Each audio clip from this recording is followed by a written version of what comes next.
Hello. Ah, you too, eh? You too. Hello, Raka. Hello, mates. Combined with the agility training that Raka redeemed apparently 2 months ago at this point,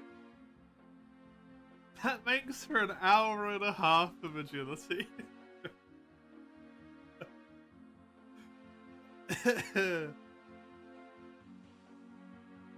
So, I guess I know what I'm doing for the first little bit.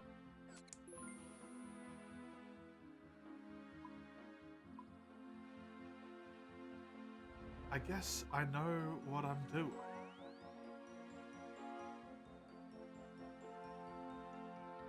So, like here, can't remember. Yeah. Ding. There we go. An hour and a half begun. Thank you twice, Crimmy. Thank you, Mace.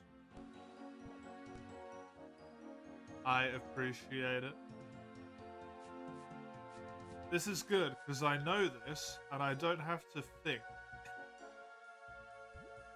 And in all likelihood, I'm probably not gonna die.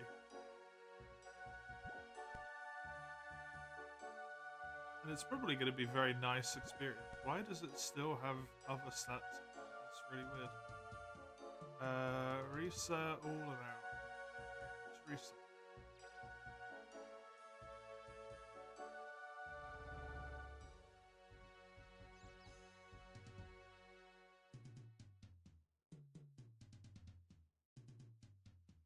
How funny would it be? How funny would what be? Yeah. Good question. Very important bit of info. The what is the funny?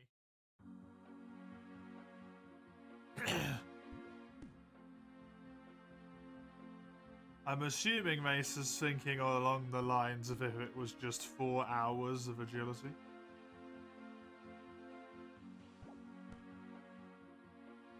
You still have enough points for another one.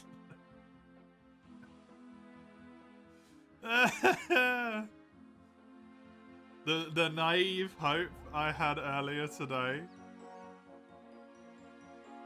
where I was like, maybe, just maybe, I might get my levels done today, and then we can begin the plan.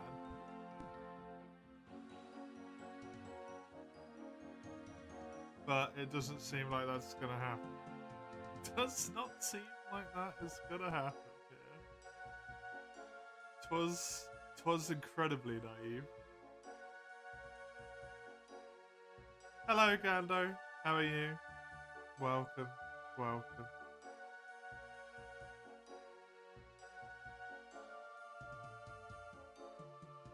Okay.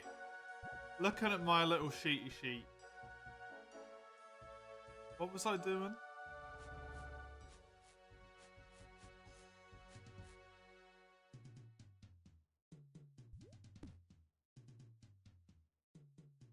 I wanted to get to smithing 68, potentially. Crafting 56. Fletching 54.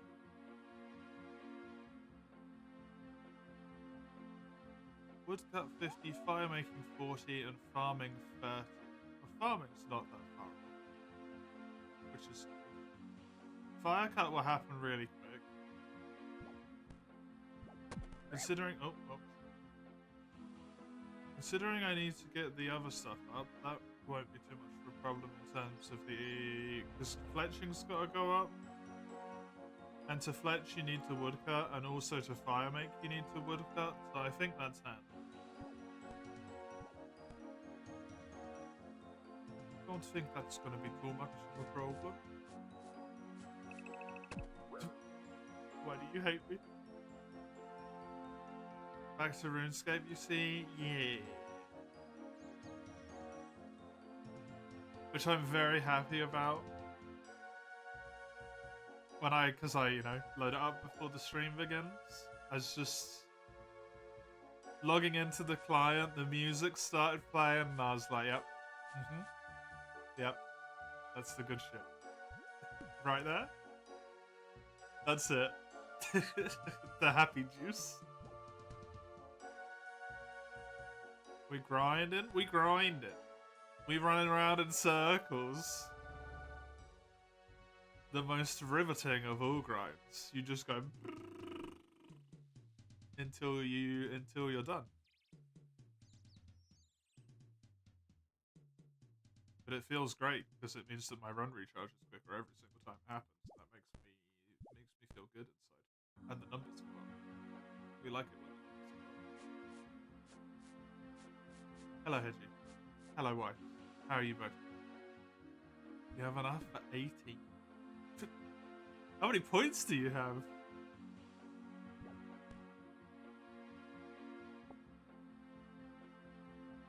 What a bit of a mod pack binge at the moment, eh?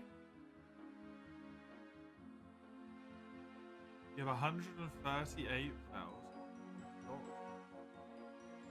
How come you have so much?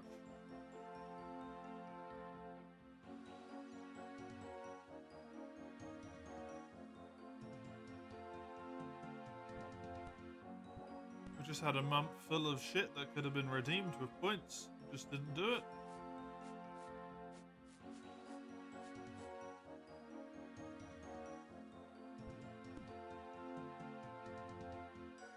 Fucking worth it, Hedgie. Fucking worth it.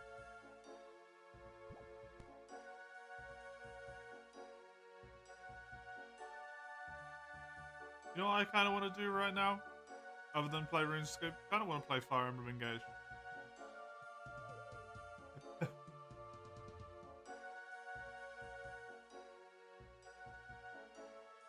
It'll be total level 3,000 in Brighter Shores by the end of the week. Holy crap. Holy crap, Grimmy. Well done. You in the top 100 for total level yet?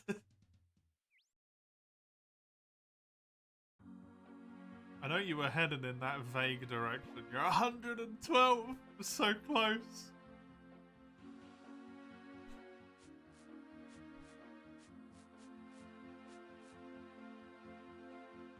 So incredibly close.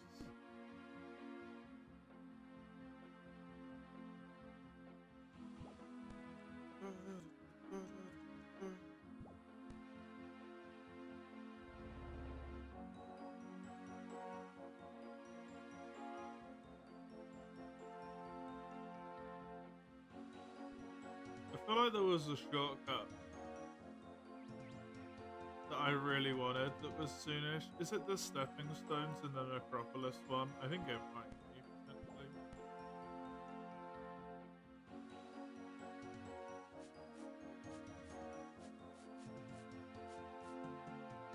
It was the one that made it so that you could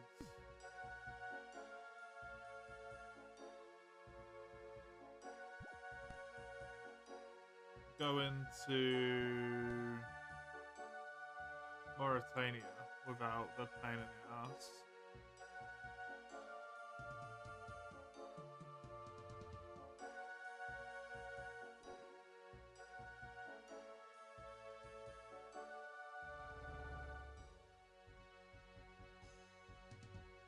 I don't know.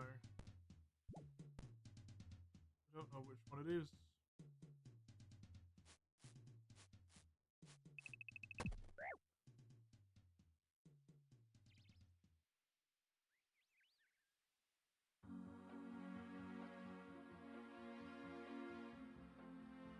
Oh, Temple on the South, the Mauritania. 65? I'm not getting that. Not yet. An hour and a half is not going to be sufficient to get 4 levels. If I'm really lucky, I might get 2. Because I was already most of the way to one of them anyway.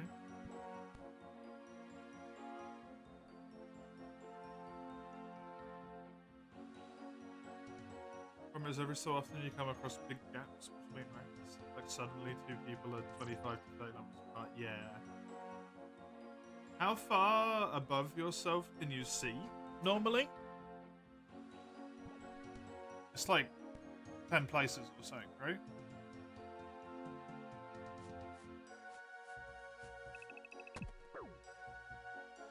So you can't even quite see what you would need to get to the threshold at the current moment.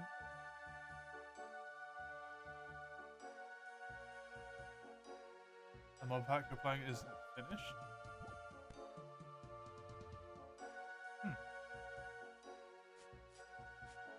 And you're still playing.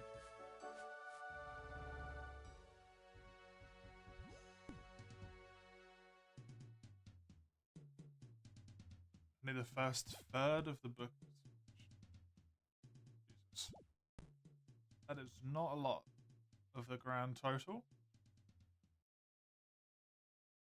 Why is there such like a small amount of it done? Or is it just very, very work in progress very early on?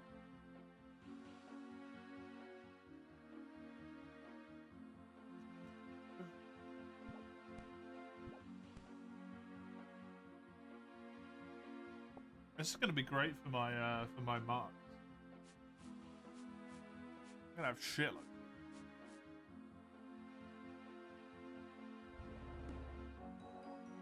it's play testing? Ah, I see.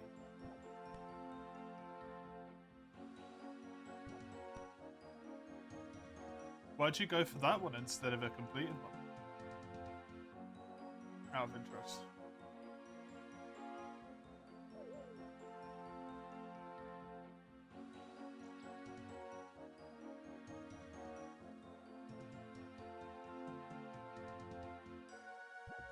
Oh, in Brighter Shores, Raka? The new region? Does it mean it's shorter plus it's saying? Fair enough. No? Then I have no idea what the fuck that is. Erin, sure? It's this elven bullshit.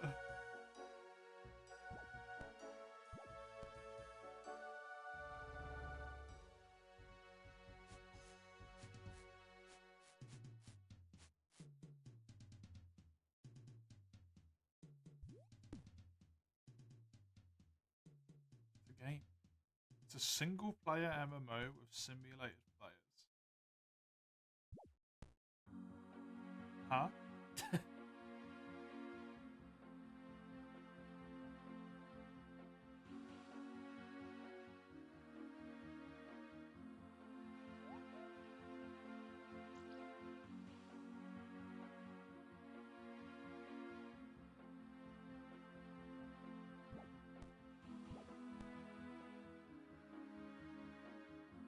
Exactly.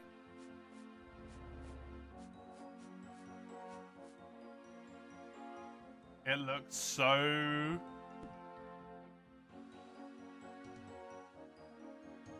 like WoW, but not WoW coded.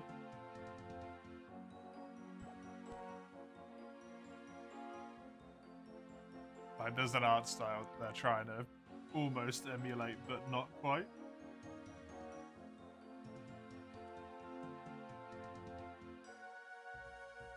Just terrain-wise.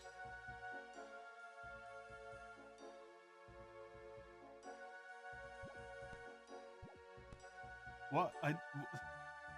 I failed to why?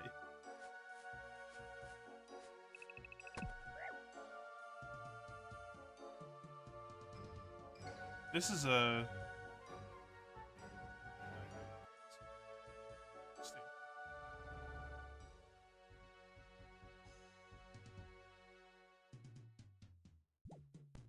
I mean, I'm all for the single-player experience, but that's kind of like...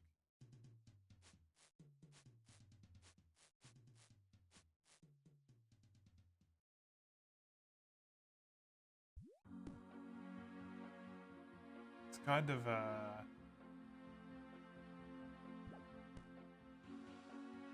counterintuitive, right?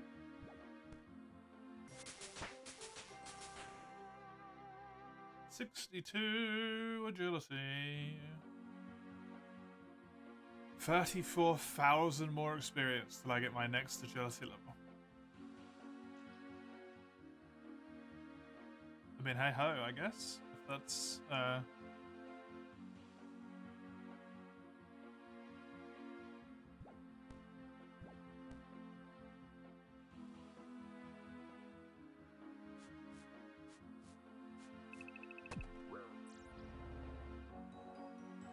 that's what the devs wanted to do. Power to 'em.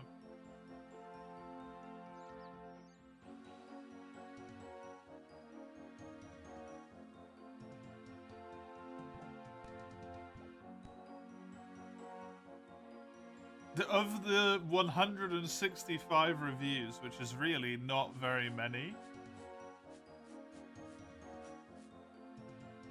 To be fair, it's only been one day. It's on 93%, which is like kind of cool. I guess it's really weighted though, because almost certainly the only people who are reviewing it are the people who wanted to play it, sort of thing, by that point. That's really neat.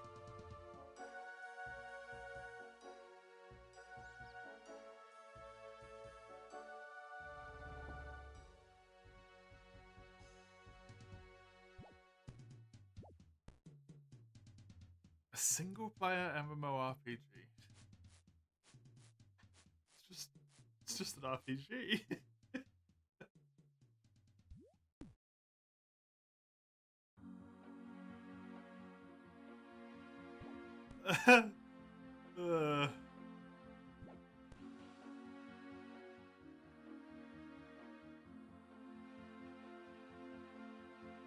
I wonder if it still feels the same.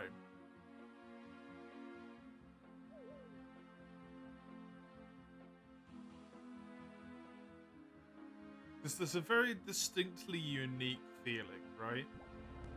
With MMOs.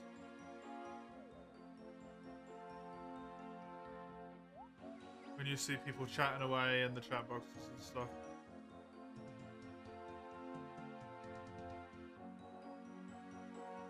And running around knowing that, like, they're also, like, working on stuff and doing things and all that. Concept intrigues you? Yeah, it intrigues me as well. Even though it feels, like, innately counterintuitive, I do understand what it is that they're going for.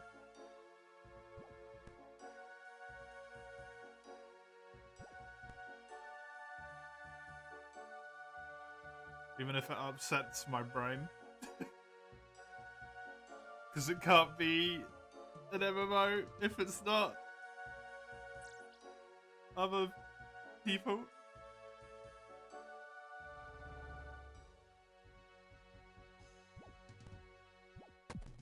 Oh my god, the sheer amount of failure is upsetting.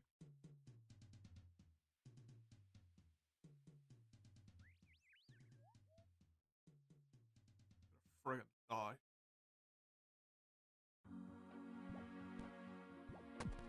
Are you fucking kidding me? Please.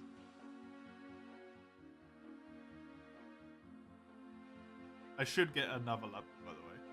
This should be a tiny little bit. I had like 8,000's worth to do.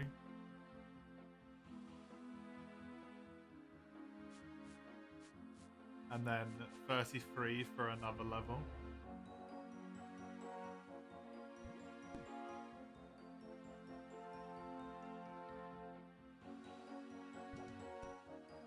Yeah, I saw that when I briefly was on the page as well, but like, if you know that they're not real,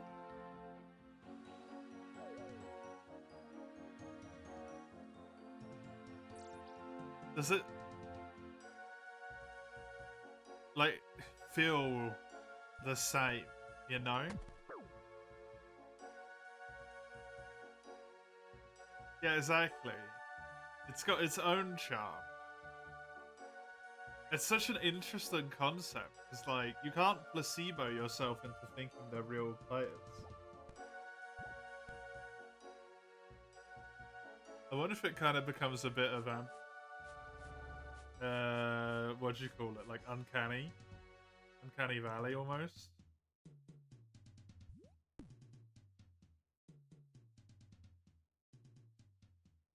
Really, really interesting. Can I jump, please? Thank you. You're gonna buy it tonight?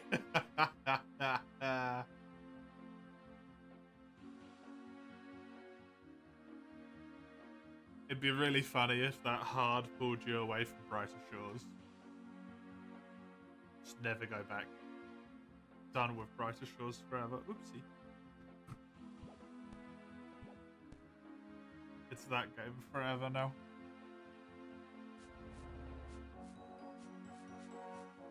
Both at the same time. Oh god.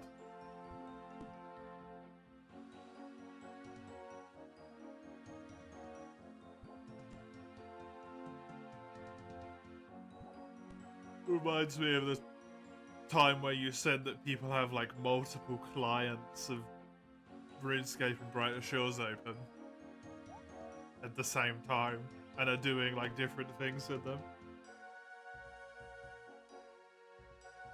Blows my fucking mind, man.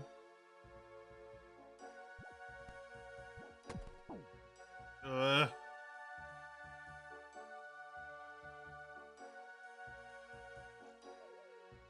Why do I keep failing so much? It was a wee bit since the last one, because my health managed to recover.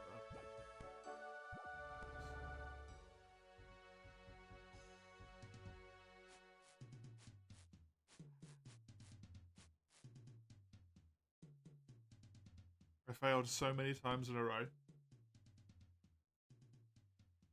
I've like lost over 1,000 experience worth per hour. Which is kind of disgusting. There is 1 hour and 8 minutes of running around in circles left. It's good. You laugh so hard when people are raging over forbidding it. Yeah. That's just like...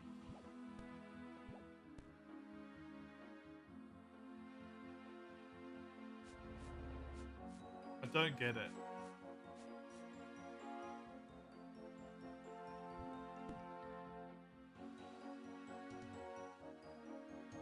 Don't get it.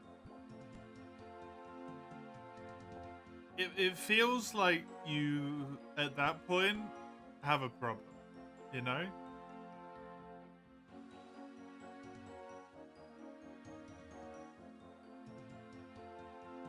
There's nothing wrong with, like, however you have fun as such. But that does feel like maybe you have a problem. When you're playing, like, you actively get upset that you can't play the same game in 2 separate windows at the same time.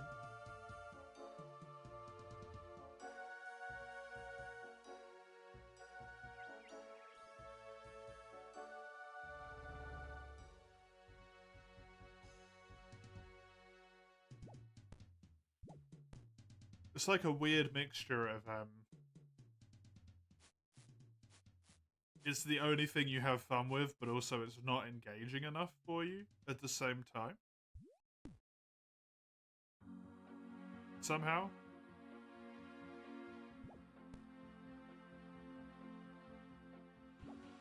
Somehow it is both.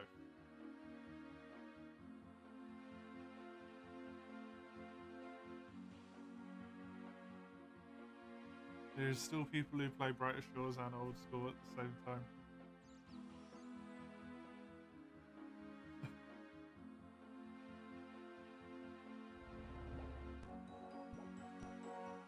Dude, they must have, like, fucking massive brains.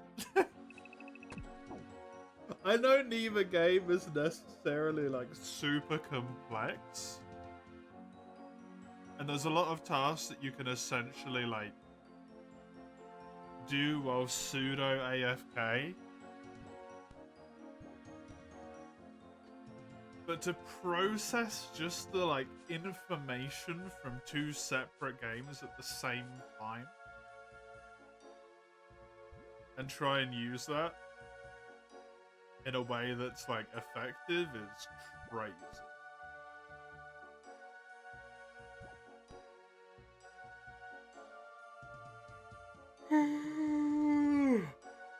Absolutely insane.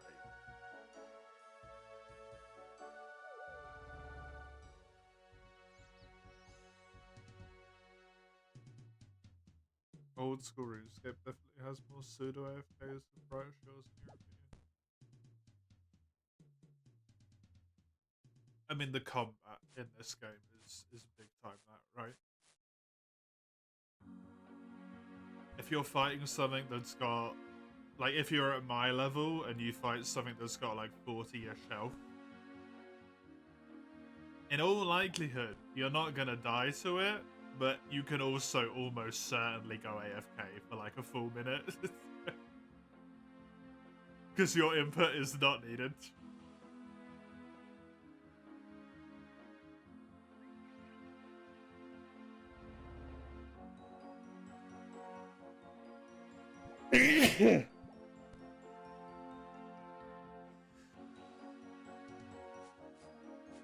Apologies.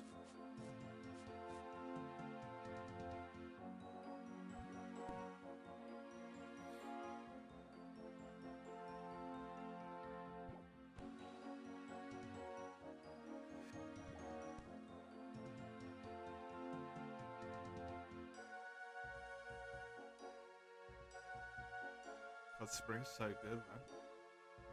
Spring's so nice. I love it so much. Ugh.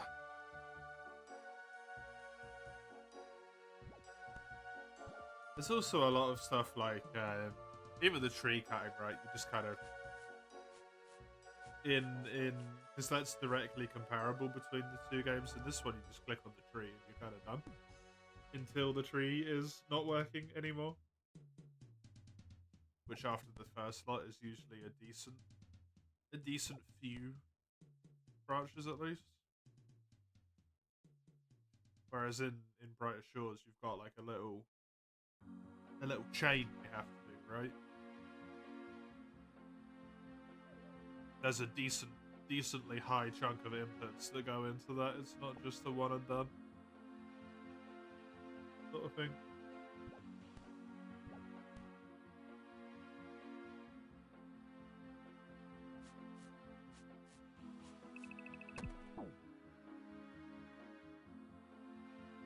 I don't know about combat in that game. It's probably relatively AFK as well, but maybe not anymore now they've changed it.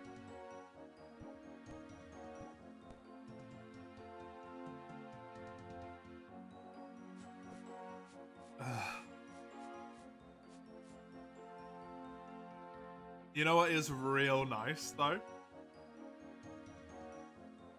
Now that the that 2-month-old redeem is gone from the request queue is empty.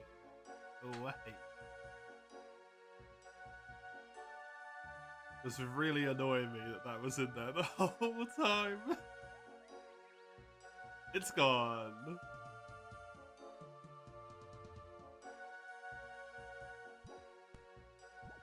Much cleaner looking now.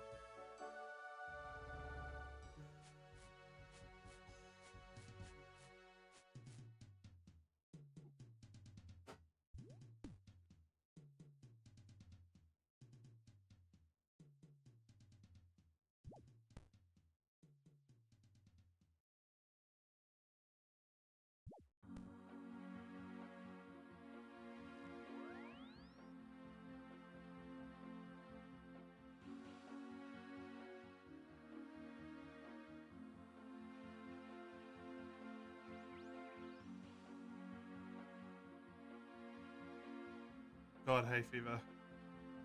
Kicking my butt today. Not been a good one so far. Not a lot of sleep. Hay fever's kicking me ass.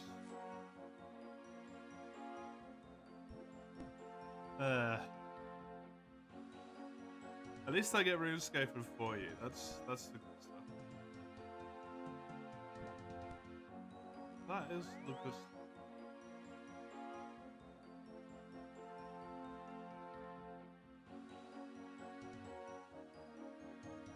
Ugh.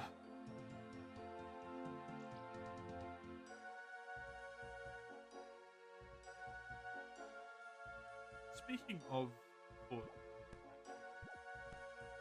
I should open that sheet up for later. Oh, that's the wrong one. The For You Collector's Jewel Boat sheet. Get that shit. Right. The nice thing about RuneScape here is everything's on like set times. I can just for a brief moment mess around on my other screen. Cool. There we go. Appropriately moved over to where I need to be as well. Let's open up Karanico for you. There we go. Happy days.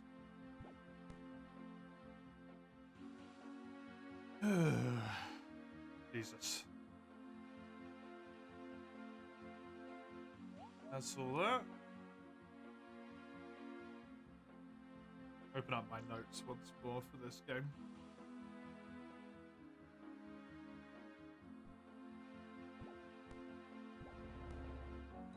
The order in which that I have set stuff to be done for myself before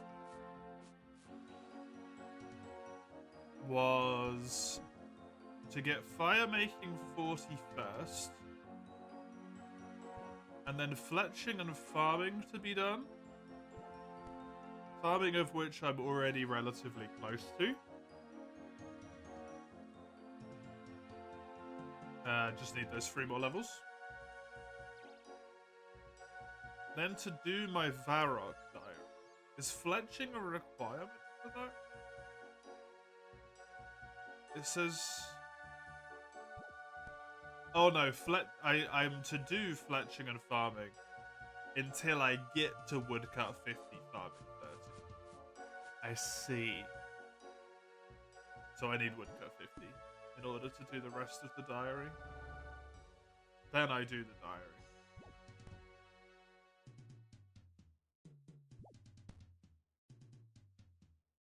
Get my fletching levels to 54. Which was the requirement to be able to make the mithril bolts and also the mithril crossbow.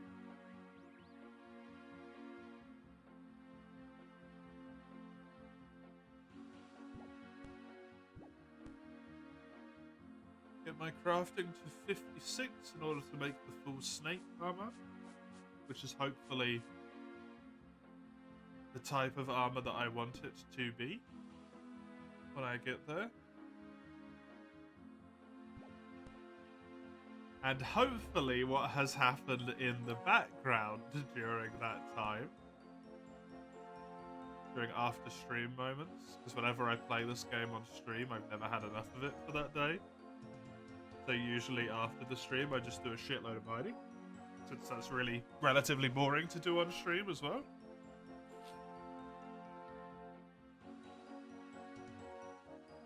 I will have successfully mined myself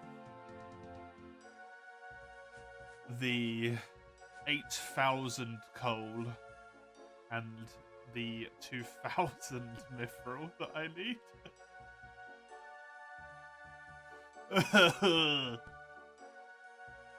I don't know how much coal I was up to by this point, but I think it was above 1,000. I can check in 56 minutes how high I'm up to.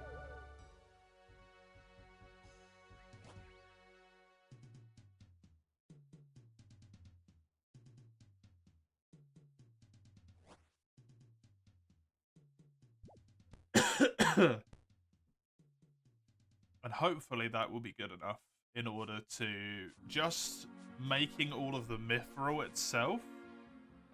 I'm putting a lot on the hopes and dreams of myself here, but I'm hoping just making all of the ingots is enough to get me to 54. Then I can use 1,000 to make 10k mithril bolts. And hopefully that's enough to just put me however high that gets me. Then I can make mithril armor and whatnot. Which would be really useful.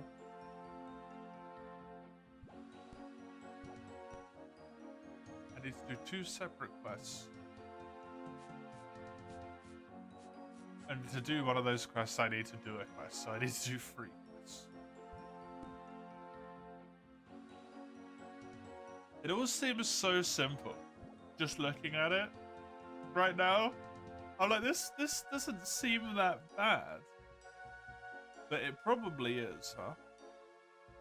Especially when you look at some of these levels, like 54 fletching, that's 14 fletching levels. That's a lot. And fletching is not quick.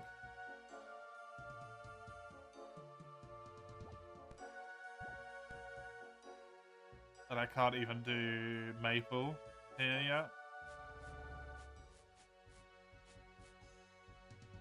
So I'm doing willow longbows for 10 levels, probably. That might make me some decent money.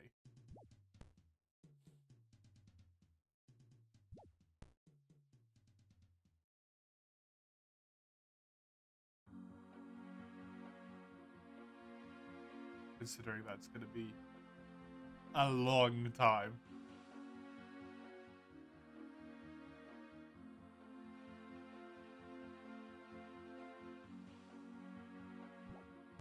I love it when you've told people that they can call you before a specific time. And then they then proceed to always call you in the time that they can't call you in. Please call me before 12:30. Always calls me at 1:30.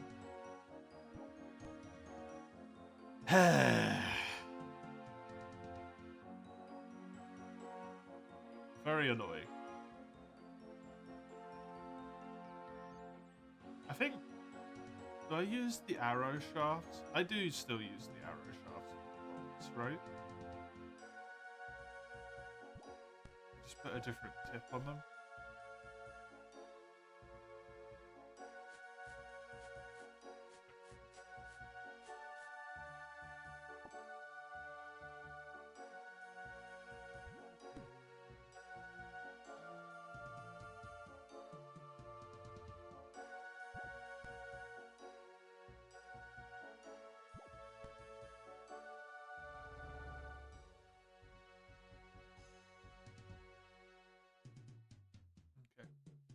They haven't sent me anything. I'm pretty sure that was the removal company, but they're going to have done the wonderful thing they did last time, which is they called me in a time that they know they can't call me. Leave me a voicemail to tell me that they've sent me an email. You could have just sent me a fucking email.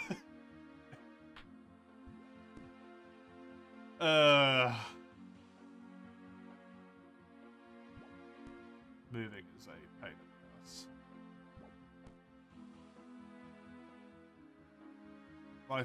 My fun piece of advice for people: if you ever do an international move, just do it once. Don't do it thrice. It is it's a headache. It is a friggin' headache. Where would I want to get this? 50's already where I'm at.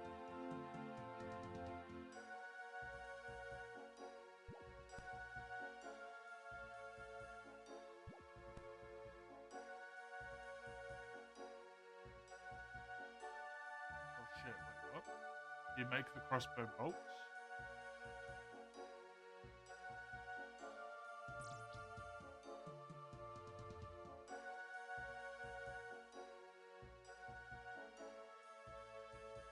If I forgot how this works.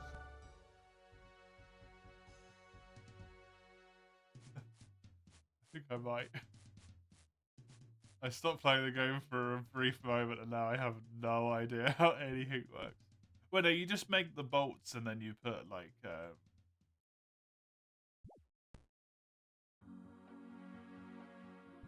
you just put feathers on, right? That's it.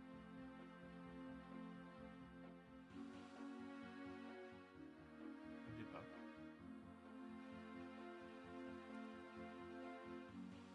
I can also do sapphire tipped and emerald tipped.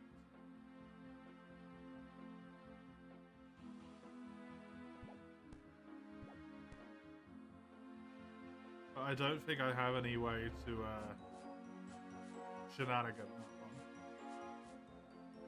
Because I just don't have the sapphire or emeralds. Nor would I even know what that does.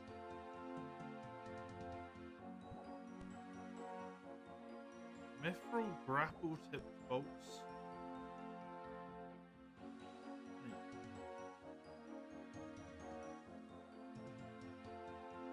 I mean, part of the point of getting the crossbow was in order to be able to actually do the grapple thing, so that does seem like a good idea.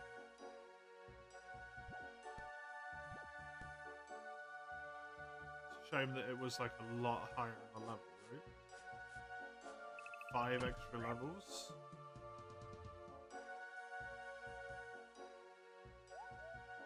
Andra sells prism stones for $1 million per piece.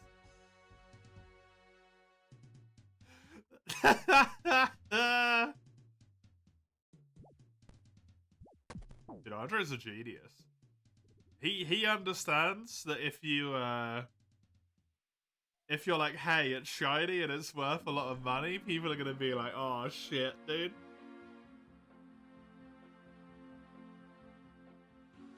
Smart, Andre. I am genuinely amazed, Mace, that you completed DS1 and then decided immediately to play DS1 again. Like, completing DS1 in the first place, that's pretty reasonable. That doesn't surprise me. Especially with the seamless co-op. I mean, even randomized, it's still, like, the areas are still the same. The overall game is still the same. There is some significant differences, but really surprised me.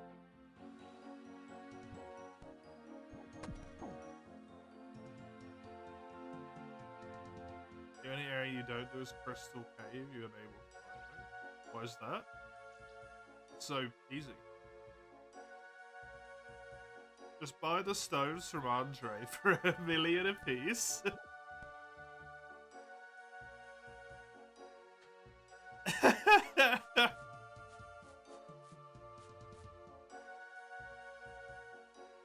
It is a dog shit walk back. The walk back is horrid. Is this new? I feel like I don't recognize this. These little extra bits.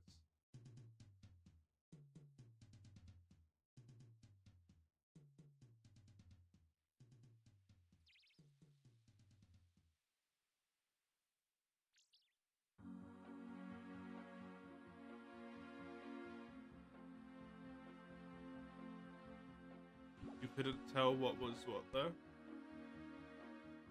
So I need the Christmas stones.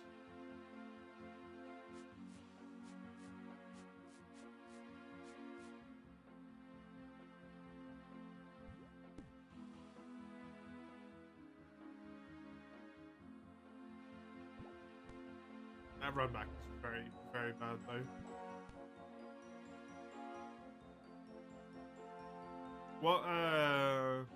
What settings did you put on the randomizer? Like, what have you got? What have you got going? Clearly, randomized shops and randomized like drops, the enemies and stuff as well, or.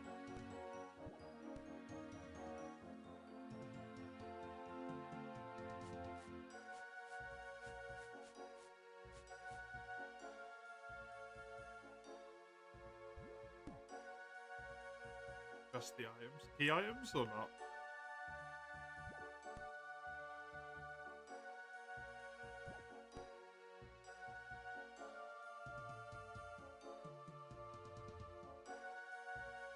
Keys will be shuffled with other keys.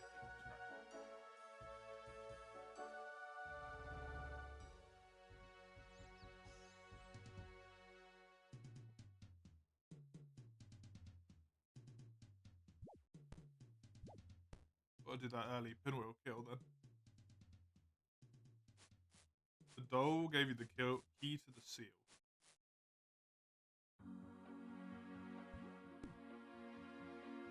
As you would expect.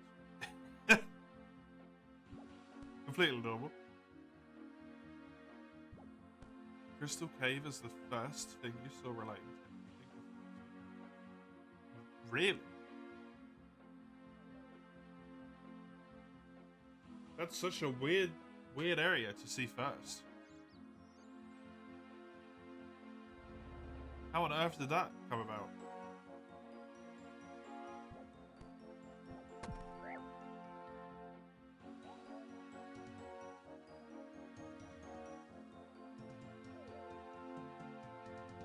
Huh?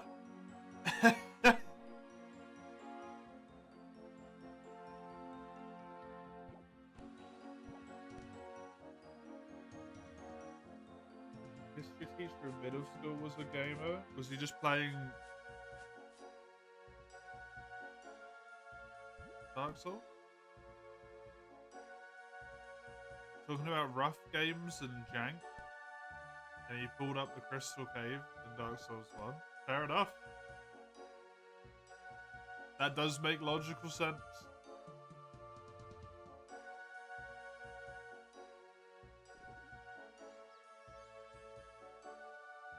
That's so cool.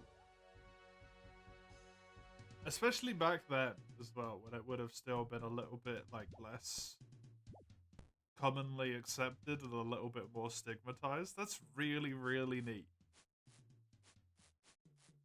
What a legend.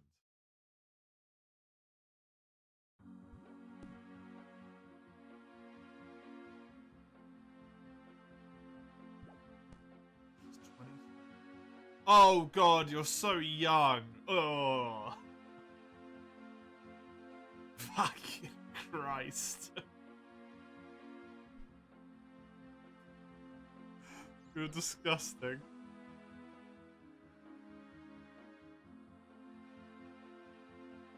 Oh, how did I forget that for a brief moment?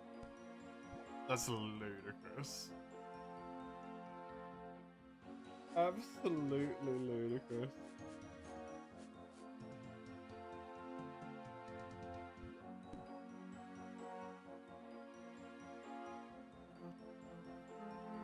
How long have I got left?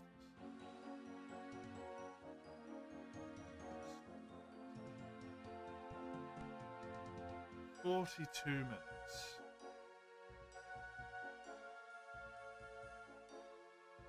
It's basically right on the threshold of where you'd want it to be. Actually, cool.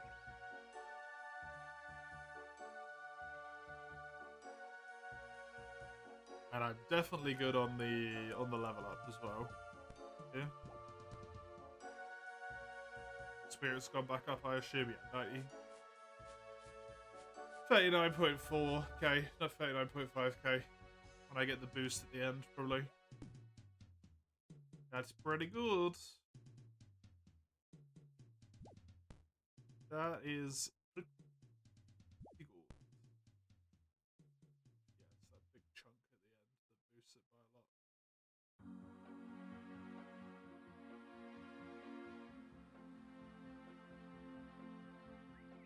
Lovely.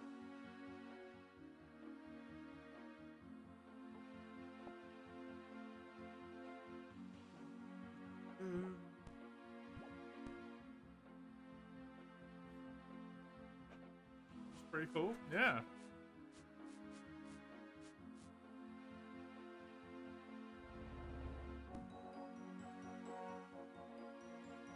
It's sad as well, because the library and the Crystal Caves are one of the, like, more finished areas of the post-game stuff. They are just like generally Dark Souls 1 janky.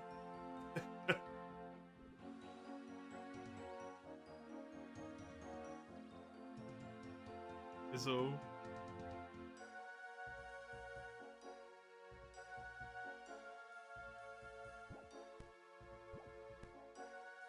It's like the first.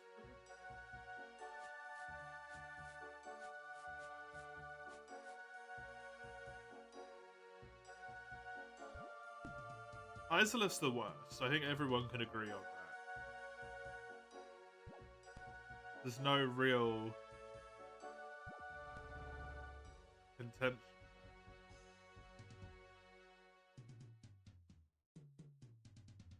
I think I would say after Isolith, I think because of how like relatively good the library is, the library / Crystal Caverns are number 2 in terms of like finishedness. I think New Londo's kind of dog shit as well, to be honest.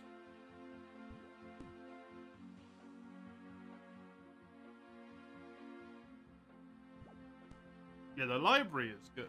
Library's a great thing. I think the Crystal Cave is finished. I just don't think it's meant to be that long. Londo's finished. I mean, it's finished. I think it's shit.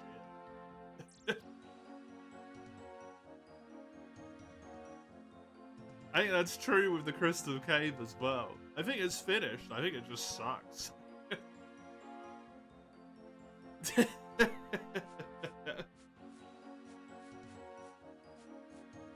I don't think it's meant to be a particularly long section, to be honest. I think it's meant to just be like a transitionary landscape thing in order to get to,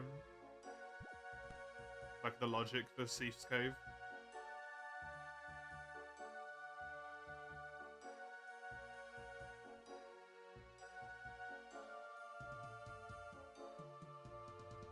Tomb of the Giants is fine as well, right?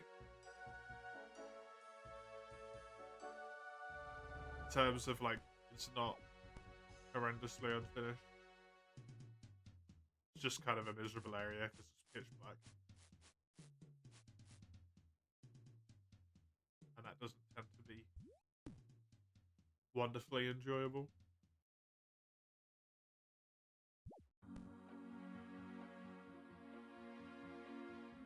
Good old DS1.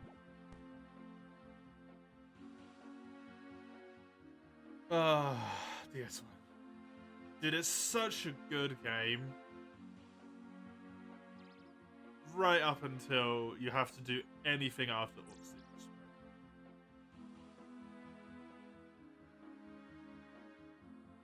And then it becomes so much worse.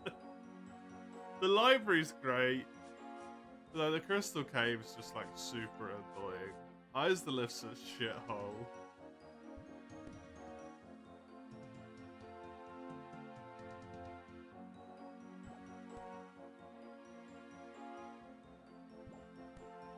Tomb of the Giants is just like frustrating, right?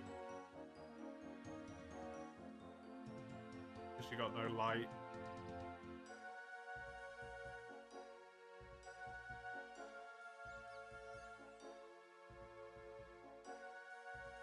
New Londo's kind of just a bit of a nothing burger.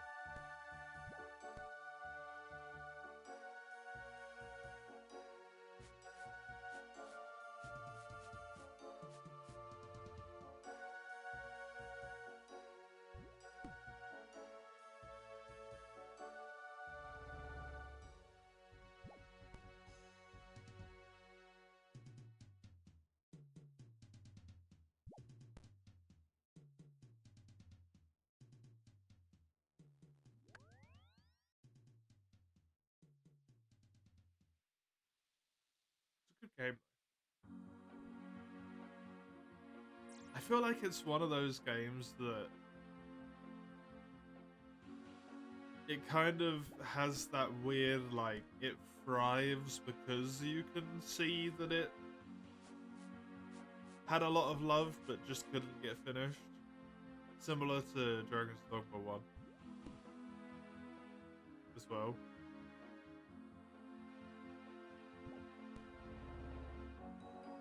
And I guess, like, Try is similar-ish in a way to that monster Try. You can see the idea. It just didn't quite pan out fully.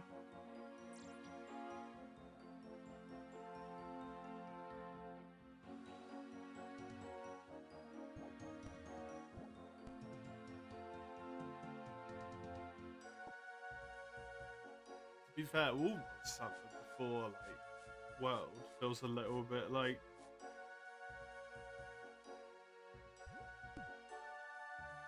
it was always reaching beyond its potential somehow.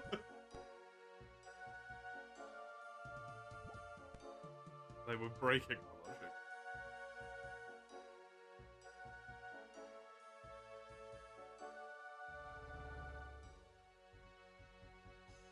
I'm gonna do myself by saying this right now. I've been incredibly lucky with not falling recently.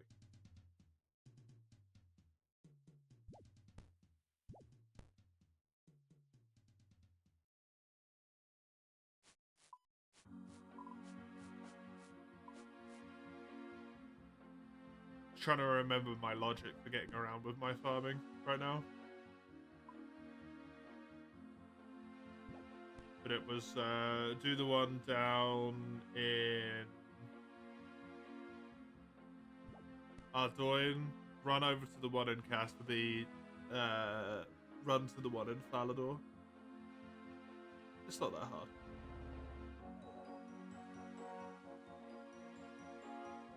Probably going to be a good idea once I've done all of this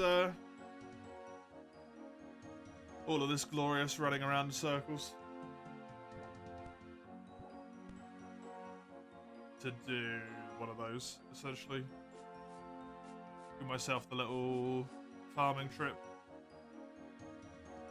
And then I can make my way into the cave.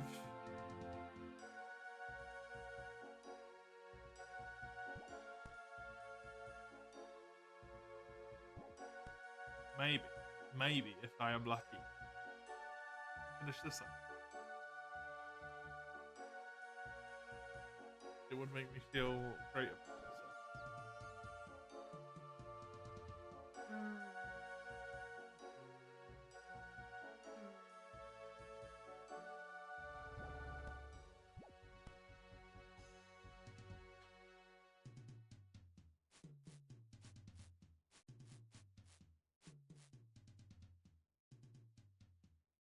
Hello, Summers. How are you? You need an isopropyl alcohol? I don't know what that means. But why? Compared to normal alcohol.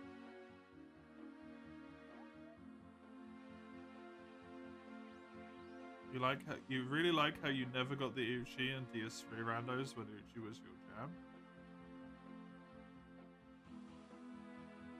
Now that you're more of a strength guy, you get the Uchi every time. Yeah, that sounds about right, to be honest. That sounds about right.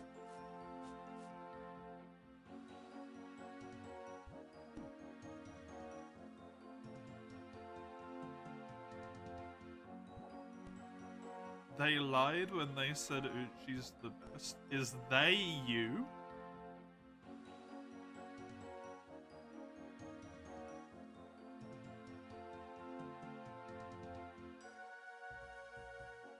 Uchi is a fantastic Dexman. It's disgusting. The Uchi's cheesier, yeah. Especially in DS3, where you get it so early, and it has such a large amount of bleed on it. Disgusting.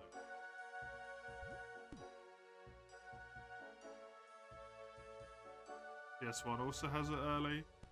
It does, but in DS1, unless you know the way to obtain it, or for some reason you decide to kill that merchant, you will never find it, right?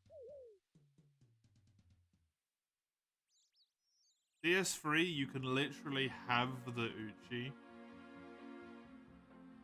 before you even go to fucking the first major area. It's ridiculous. Especially since you can cheese the guy as well.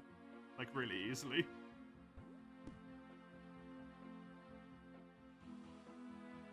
He's very parryable, and he loves to roll off that ledge.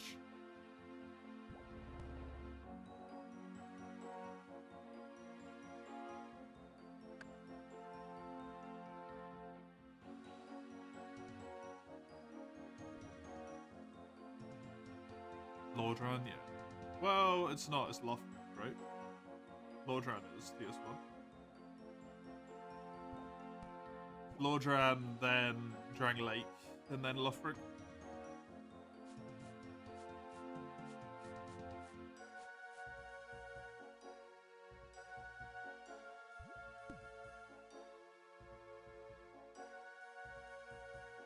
And the lands between. The Baldur's Gate 3 cross-play patch releases today, so now you need to get to that at some point too. Oh yeah, because your friends play it, right? So you can actually play with them now.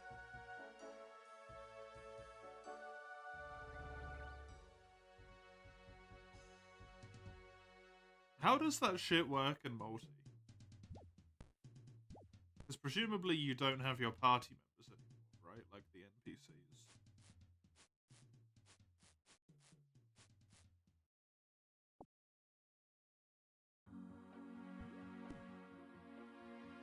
You do?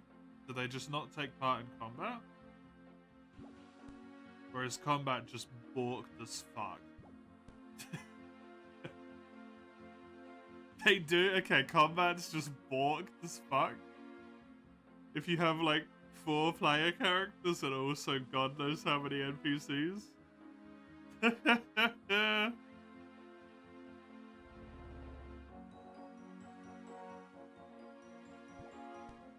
ridiculous.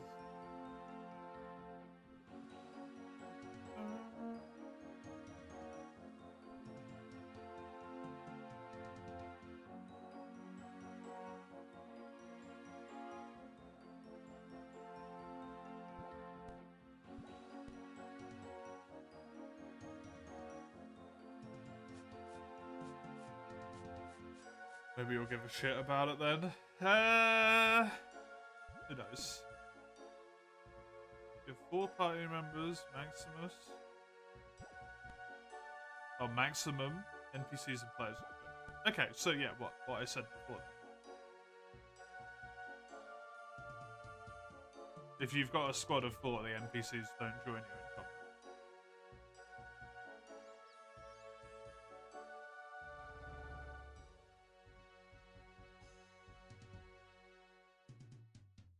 Yeah, that's what I was about to say as well. Then how do the NPCs work? Are they still like with you technically? Because they all have their own little assortment of shenanigans, right? Going on.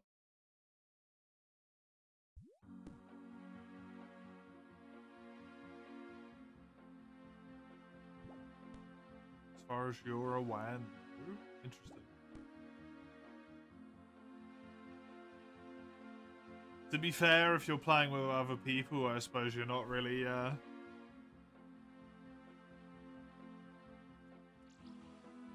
not really doing it for the quest lines at that point. You're doing it to play with other people.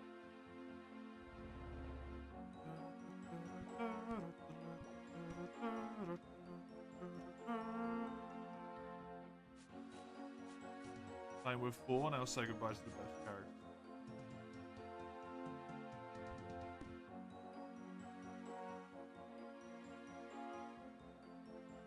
Yeah, that's not ideal, right? You would have hoped there was some way for them to tag along in like a non-combat perspective.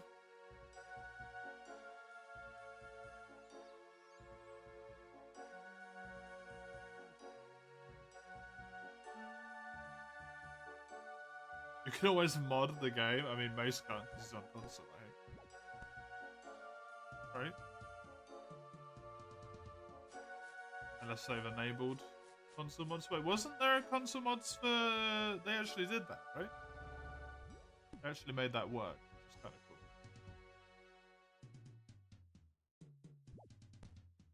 If mods are going to work with the crossplay thing. Anyway. 63 agility. And we still have 29 minutes left to go.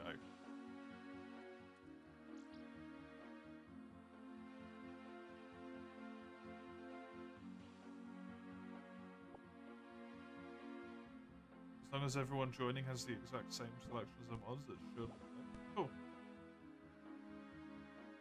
Then hopefully someone has made a mod that allows NPCs to work in multi.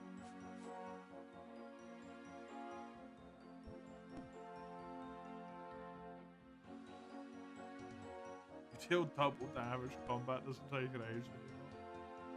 Even if everyone in D&D dealt double damage, combat would still take an age, because it's just how it works.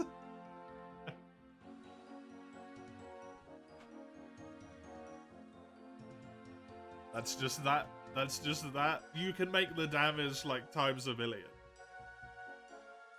It's still gonna take forever because people take forever to do their turns.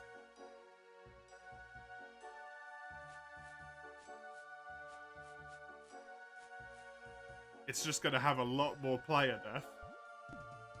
Because if even one NPC gets a turn, everyone dies. There's a mod that allows you to have 12 party members, so everyone is included. Jesus Christ.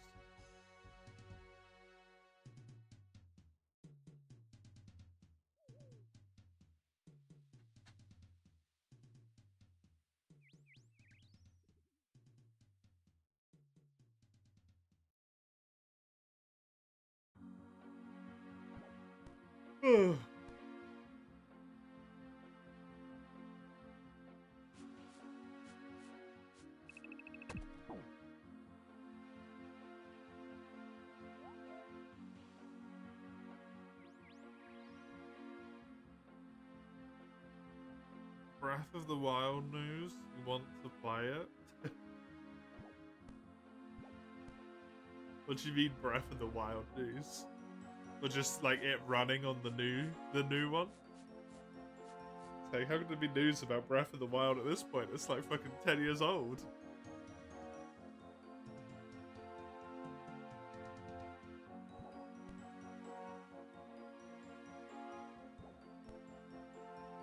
With the upgrade pack at 60 FPS.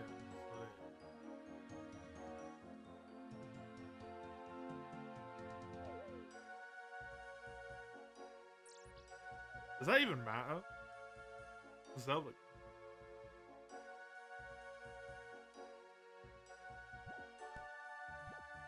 The frames aren't really that important,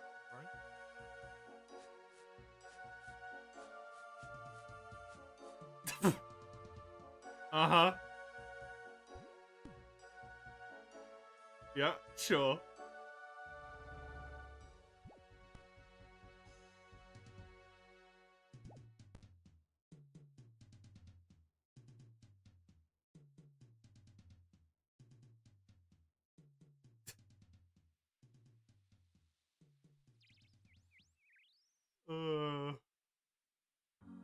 I mean, it would probably run it in 4K at like 1 frame a minute. If that counts as running it in 4K.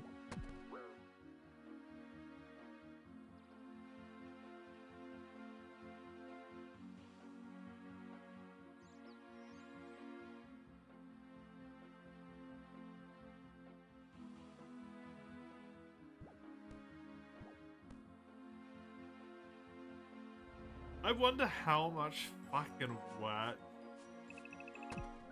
developers have had to do because Nintendo's doing this shit.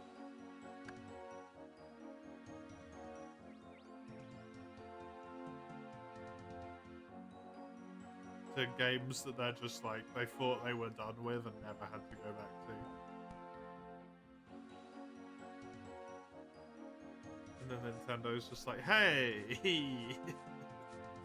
So about that. I've got 17 marks of grace from doing this, man. That's a lot. Did I cross when I get a switch to upgrade?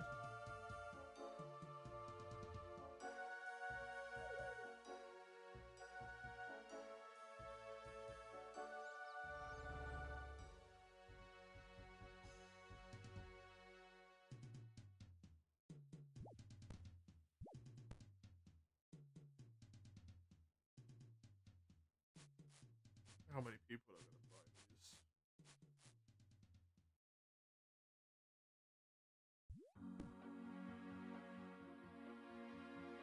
How many people would just run stuff on the default settings? Just in the new console instead?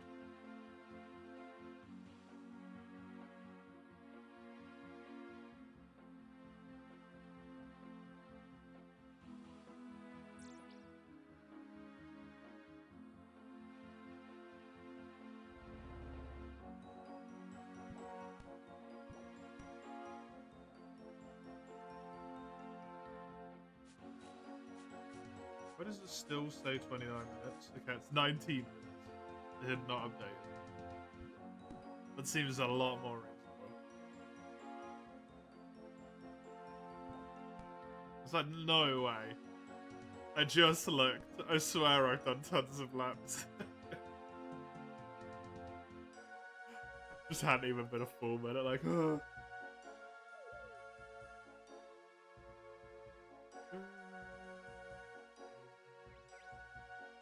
It's 400 more attack experience.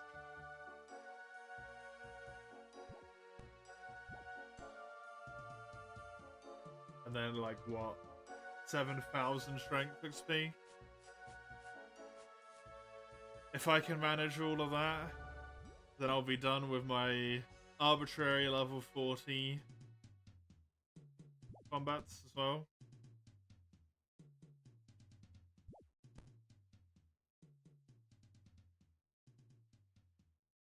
Just makes me feel great. This is going to be at 400,000, man. It's getting back to the point where I nearly escaped from this being a third of my experience for a while. And now it's getting back to that point again. Good difference between these three levels, by the way. Nearly 100k experience. It's ridiculous. It's gonna look like baby shit when this hits like 80 and it's worth like fucking 4 mil or something, but yeah, it's just nuts, man. Absolutely nuts.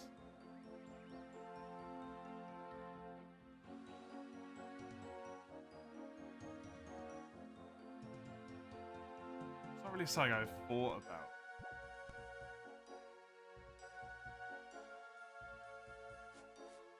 It's just so strange.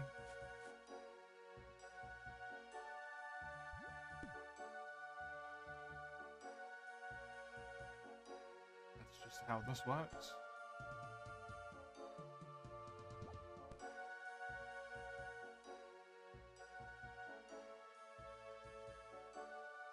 With the doubled every 7 levels.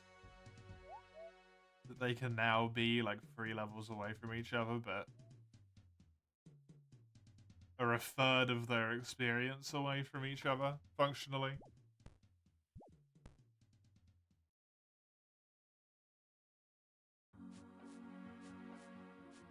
Shit, ridiculous. Definitely gonna slow down the old level. I mean, if this wasn't proof enough of that, the fact that I've been agilitying for an hour and a half-ish. Coming up on that point. There's 16 minutes left.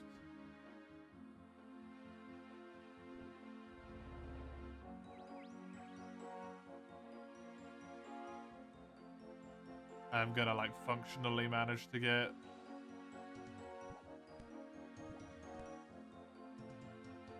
maybe 50,000 experience.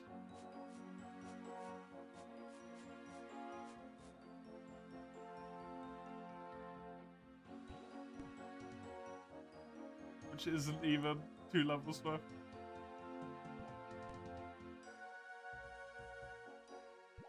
It's like a level and a half.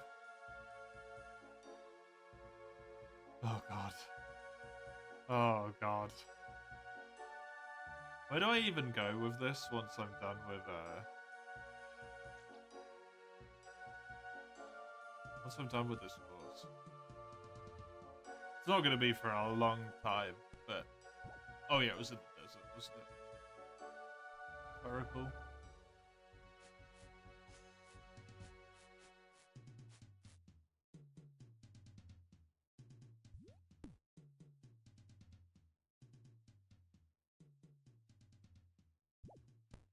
Just because we know Crimmy's gonna keep redeeming it. Bracker will force this agility to get to max level if they can before I can complete this self goal that I set, which I'm probably so disgustingly far away from still. I don't think I'm even, like, breaching the point of even being able to attempt it yet. Which is absolutely amazing and also terrifying at the same time. And my account is reaching the 5.5 day mark.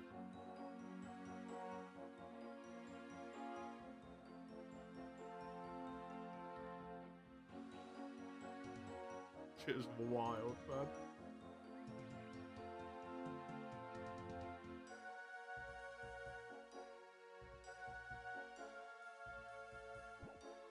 Absolutely ridiculous.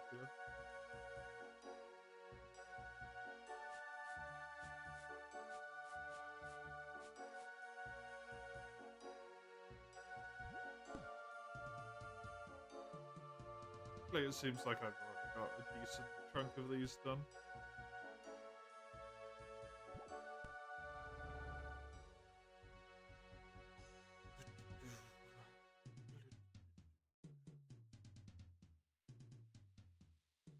Where was it that I need to go? I need to go over to... Oh yeah, I need to do the mining thing first. Not the mining thing, the farming thing. So fast travel down to the other place that I can do with my cape. Go get the thing there. Run over to Taverley. Do the bit there. Go to Falador. Do the bit there.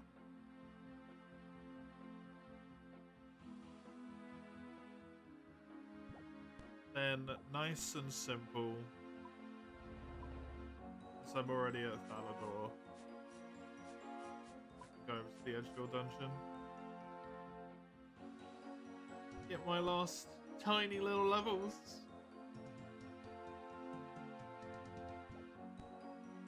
Or at least I hope so.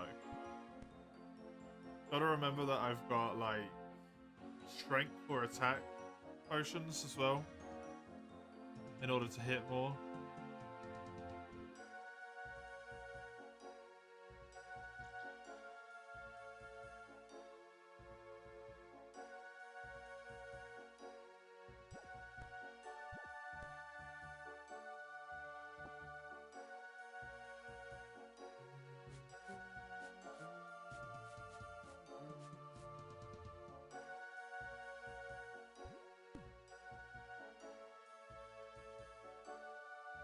Also, any of the farming stuff that I get done now basically just saves time having to do it later. So I can ignore.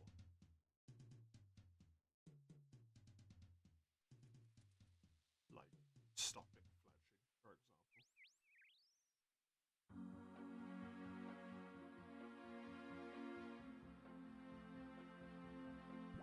But it also does mean that if I really could not be asked to do a farming trip, that I just don't have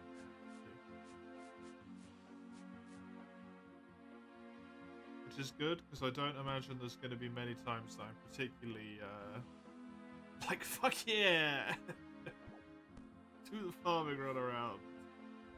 Woo! Probably not going to happen. Weirdly, strange, but that's the way it is. 41.2 thousand.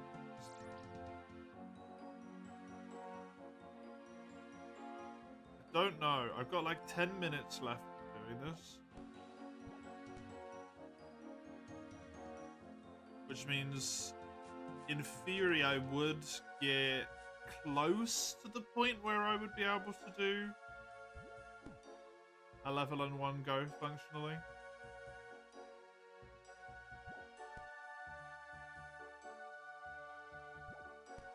On the next attempt, but I think I will be just shy. Because on a level of like 41.2 thousand, this would need to go down by 7,000. And that don't math for 10 minutes, I don't think. Although, does it actually? Actually, it might. Because I would get 8,000 in 10 minutes. Would I? No. No, minutes are weird.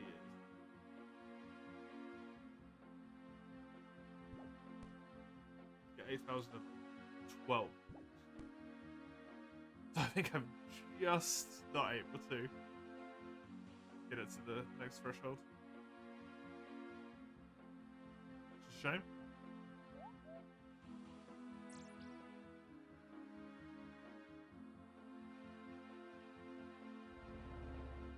That's 65.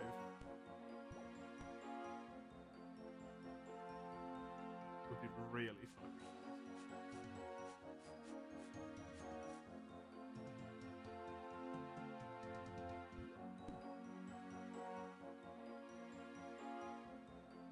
What was it? No, was it 65 or was it 67?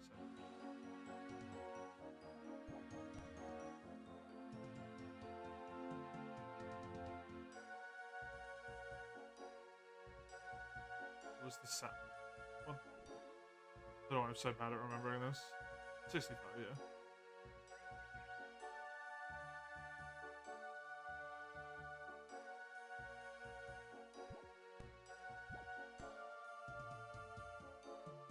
It'll get there eventually.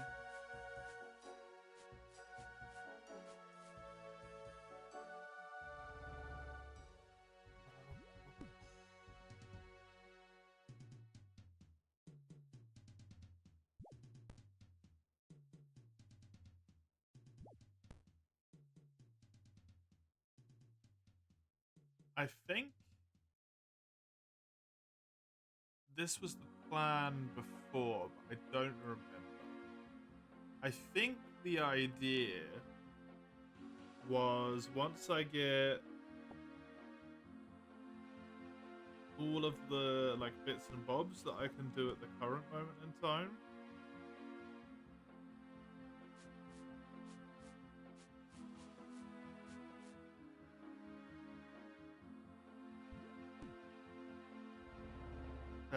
like the levels and stuff that I'm going for, that I will then go and attempt to find the caves and just see how it goes. Because it'll give me some idea of how cripplingly far behind what I need I am. Hopefully not that terrible. But also, like, yeah.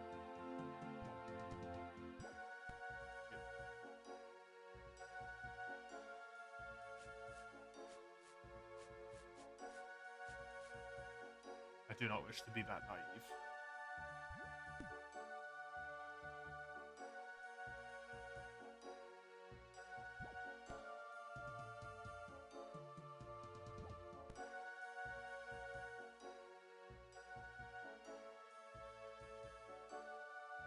Considering people call that the end of the early game, but also like I feel like I would be probably, at least in my mind, not really early game anymore.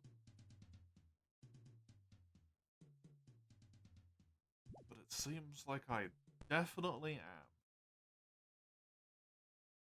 This game's just real fucking long. See, I've had that happen for a little bit. Been very lucky with it for a while. Maybe make up for the fact that I just fell over and over again, to be fair.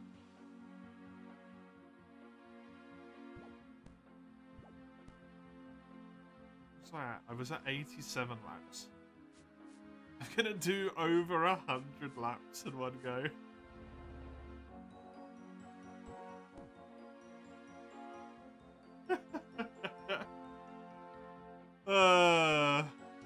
That's so funny.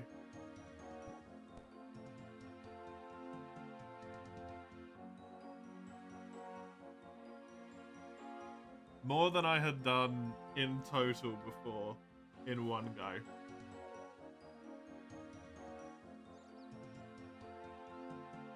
But boy, did I get a lot from it.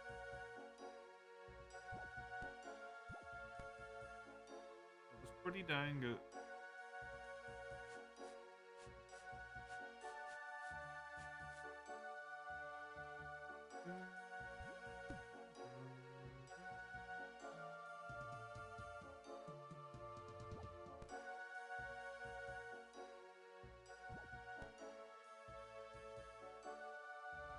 Gave me a good amount of time to just like slip back into doing the game as well. Just doing this for a wee bit. Don't even have to think. And just mindlessly go.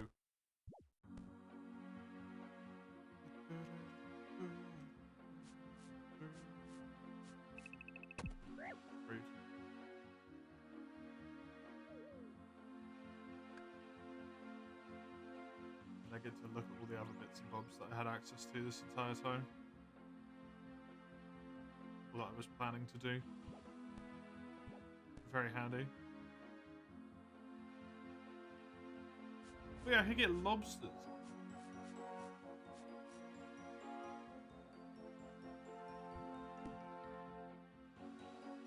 I could do that while I'm over in Tavali, maybe just get myself like a few lobsters. Just for fancies.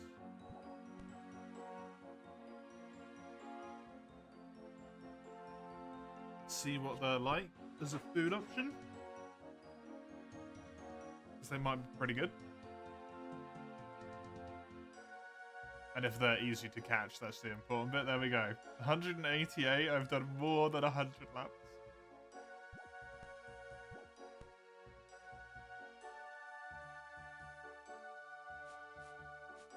The good stuff.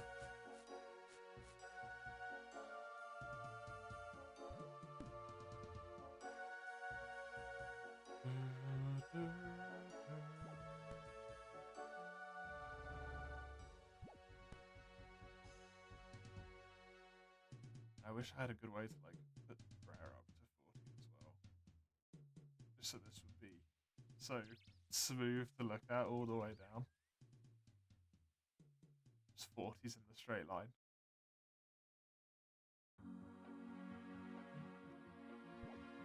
Ignoring construction and runecraft.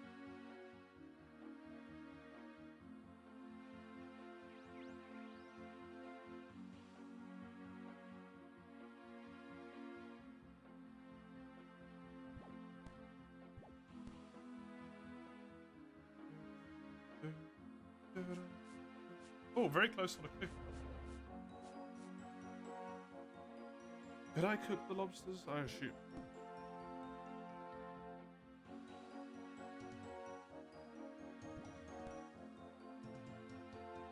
Yeah, it's awesome. Swordfish for 45. What do I need for that? It's harpoon. 50. Long way away. Long way away there. I just assume they're good. Guess who started grinding GU again? Oh no. Why GU? Out of interest. Dude, everyone's going back to GU at the moment. What's caused the GU resurgence? Because friends are playing it? It's been like such a large amount going back to specifically GU. How strange.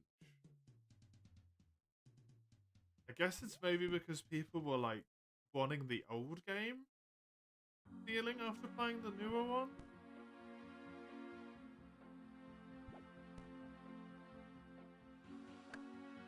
Or hearing about the new one, and it's the like most easily accessible.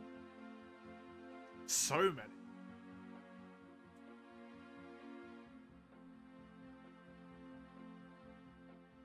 This is the last lap because there is now 5 seconds left. However this lap goes, I am maybe going to get it to the point where it could go up next time as well, which is kind of funny. Experience an hour is 41,000.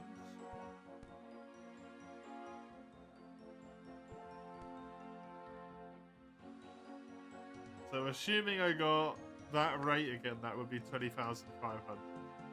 Amusing. Cool. There we go, done so. An hour and a half of agility. Thank you, Raka and Mace. Subjecting me to this horror. There's another 20 marks of grace. I wanted to have a look how much coal do I have? Yeah, 1,200. So I still need a lot.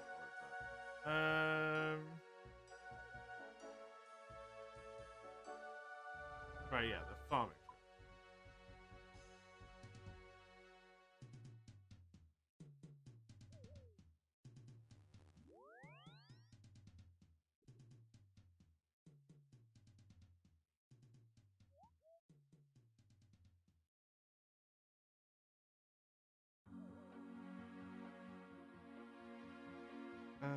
Teleport over here.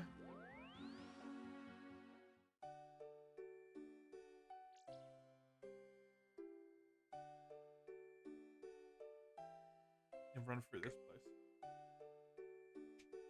Welcome, Rogue. How are you? Other than the fact that you're grinding GU again. How are you?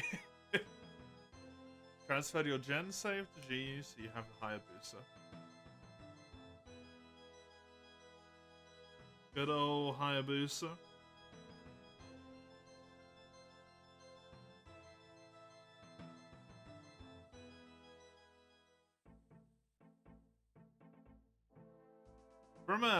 From a non-meta player perspective, the best thing about the Hayabusa is that it like visually fits into essentially every set, which is really nice. When people use it so much that it doesn't like, because it just basically reveals your character head and give you an earring, right?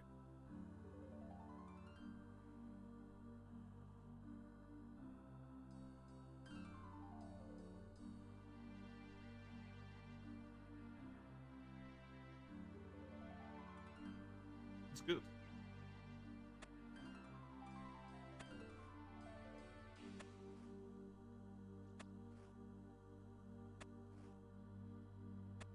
Because then people actually look like unique to some degree.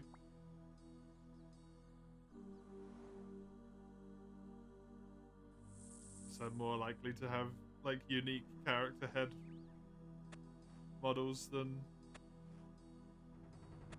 other stuff.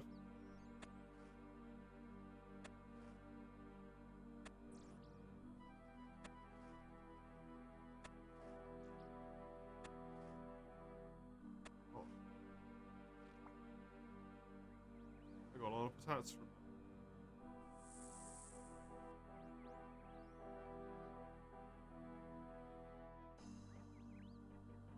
I remember I have to cut across like quite hard in this direction. I want to get to Catheby.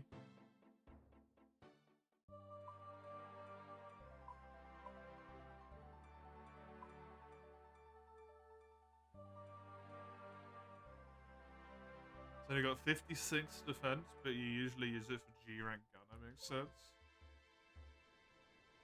And if you're playing G rank gunner, you're probably playing Valor heavy bowgun, at which point your defense is kind of irrelevant anyway. Because you're min-maxing damage so much with that set that it's probably almost always either the monster never gets to move or you get one shot type of situation, right? Yeah, I just might be playing it over there.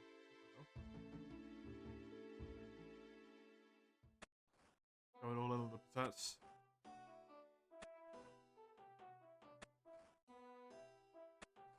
You use crit I +2, repeat offender, Wex, crit boost, and normal up. Fucking crit. Ugh. Ugh, crit.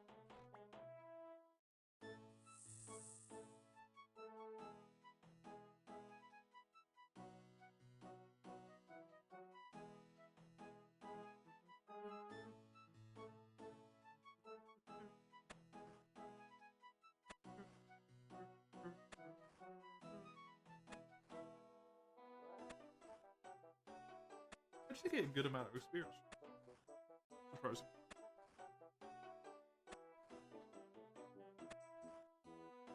I actually perfectly ran out. That's honestly amazing.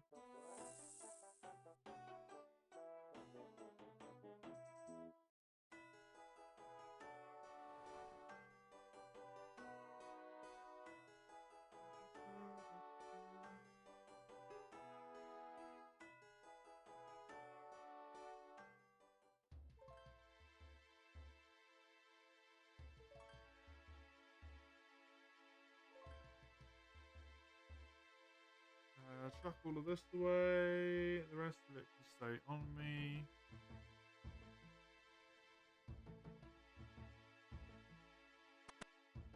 Refill my thingy.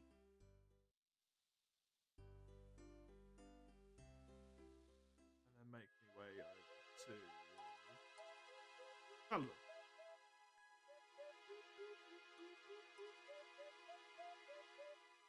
And get that last little bit of the mining trip done. And then we can move on to these 40 stats again.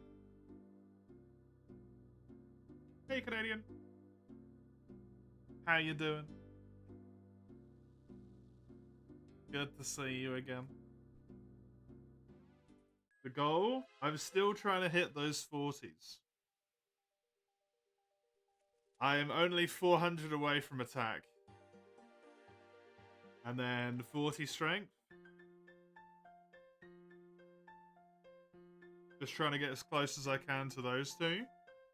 But I was redeemed to do a... what do you call it? Hour and a half of agility training.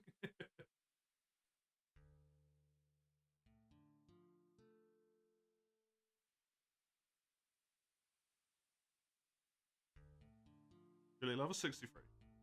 I was so close to level 62, so I got that and then all the way to 63 and then kind of like halfway to 64 as well. So it was really good in that regard.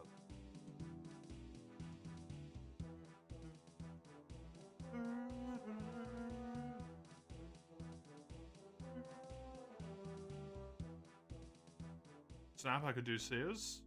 For the training, that's where I've been, yeah. I have been at Sears basically all of the streams so far, other than this little farming run for these 3 places that I just did.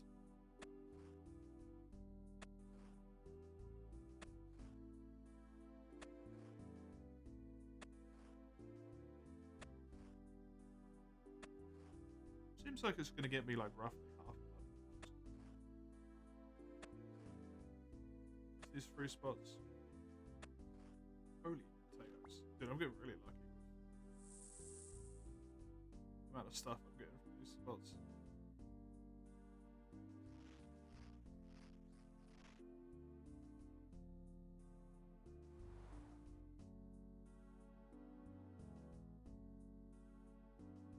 Put that away, give me that. I am running out of stuff.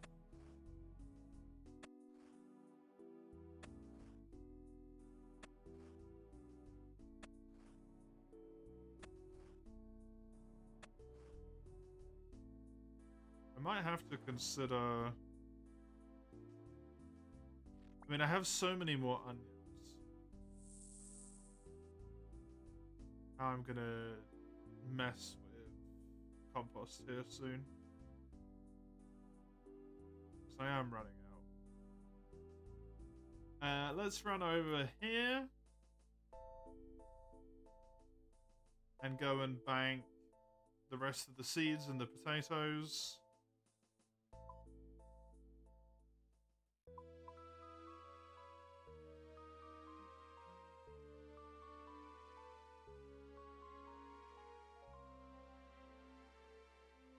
I can equip all my shit.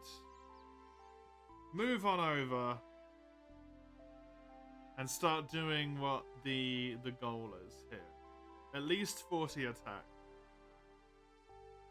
Which I basically don't get any tangible benefit from, because the main thing that it allows you to do, I don't have. But at least it's something. At least it is something.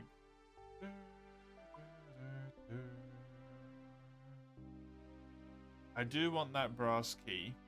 I know that much. Right, yeah, this. I believe I wanted the scimitar because it was quicker. The boots. These are the only gloves I have, I believe. These. Is that everything? It's so long since I've done this, I don't remember. I need a shield. And I need food. Oh, and the potions as well. True. Give me one of those and one of those. Hopefully that's good enough. And then... this. Sure, a Toad Crunchy, why not? Desperately low on food. Huh?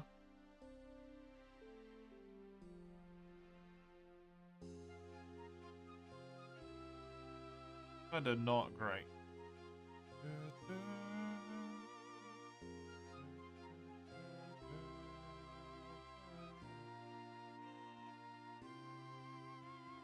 Okay, we're still training on accurate, at least for a little while longer. Pop that on. I've got a lot of hit points worth in terms of stuff here. And also... crack on... oh, it actually tells you like how much this drains now. That's nice. It didn't do that before. I could see how much...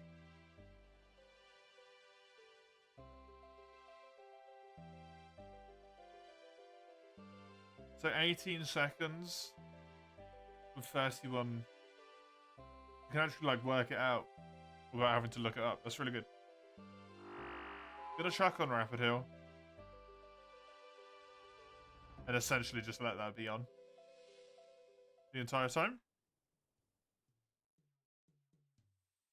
Until I run out of prayer. And then hopefully, even if it's not a ton of food, this gets me through it. Along with Rapid Heal. No thank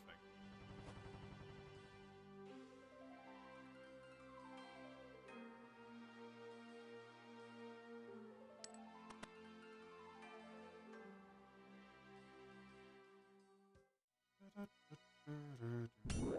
Hi. I want to check max hit and stuff because I can't remember what was going on down here, to be honest. At all. 6 is my current, there we go, 6. If I drink the potion, I wonder if it is still 6. So I'm drinking the attack because that's just straight up useful, always. If it increases hit rate even slightly.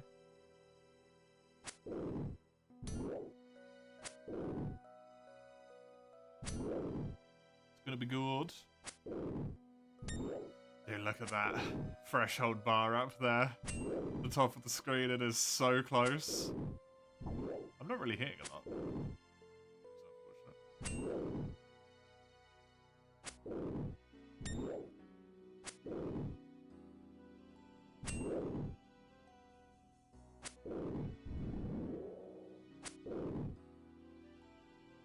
And I'm gonna get the prayer experience as well. I remember fighting these guys was such a friggin' boon for me. Man. So good. Being able to have the extra prayer experience. They have really good like drop tables in terms of the stuff I can get from them. Just all around amazing. They're not really that hard to hit either.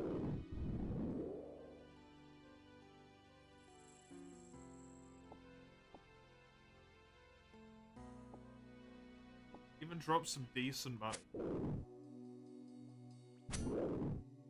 Oh, come on. This one will be the one.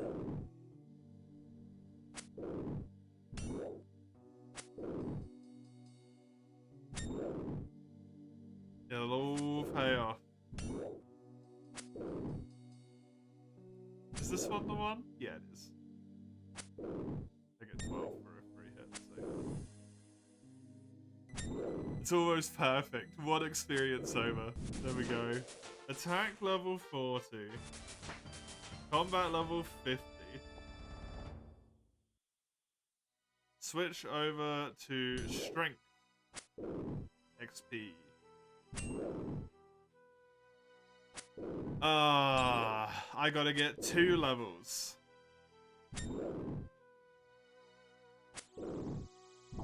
And we are laughing.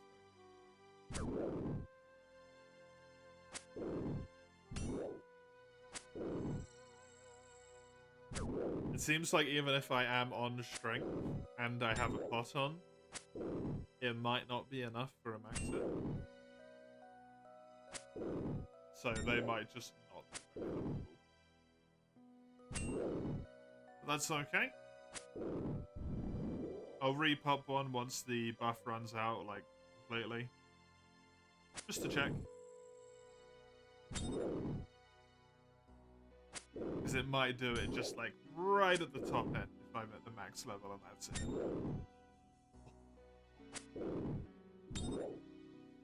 The 5s. So many 5s in a row. I have 5 minutes of prayer remaining. Cool. Boosted health is going to be going for a while then.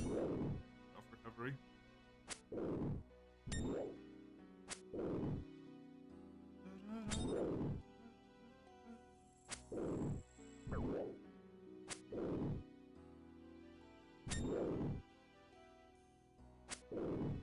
Strength experience currently, I don't trust that, is saying it's going to be 13,000 an hour.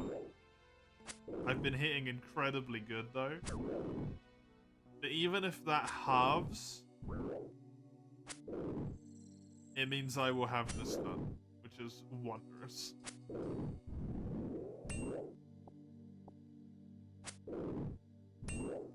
That's good enough for me.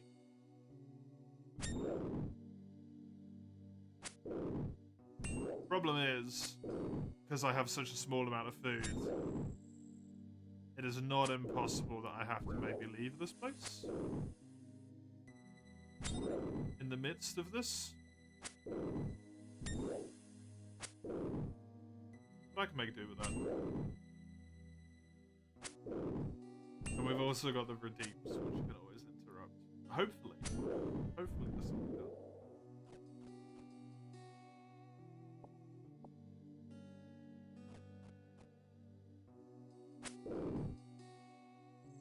has been a long time coming. It has been a long time coming getting all these stats to 40.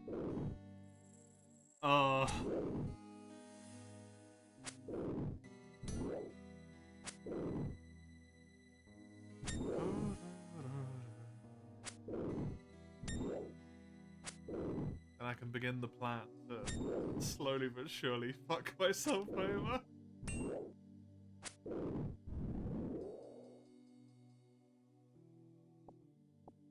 I'm gonna get such a humongous damage boost at the end of it though. It's gonna be brilliant for that. It's just gonna be a very unfortunate process to get to that point.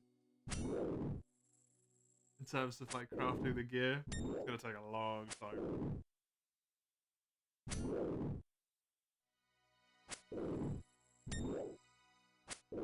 And then one of the quests that I do like immediately as part of the process will just give me some better.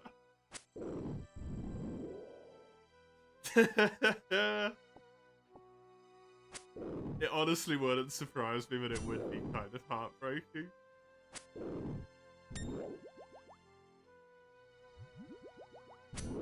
So if we were on 47 strength, do we get a new max hit? We do! It can hit 7s. Look at that. Is that a steel scimitar? This guy is almost 40 attack and still on steel. I am on 40 attack. Yeah, because I'm making all of my own stuff today. Aren't I? I'm not purchasing anything. I either have to make my own stuff or I have to find it. But considering I don't know drops and I'm not looking up any drops, I don't know where any rune stuff is. I know where I can purchase some. But that's it.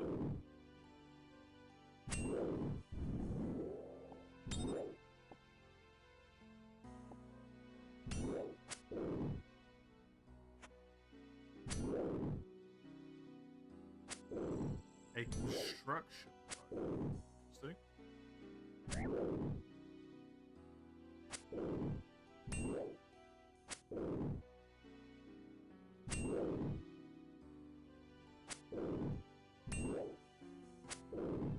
I'll leave that.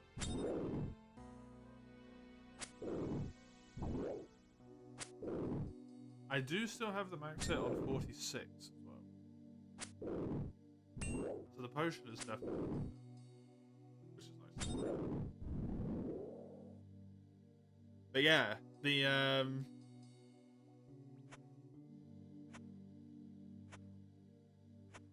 process of getting to the next level of equipment is so horrible.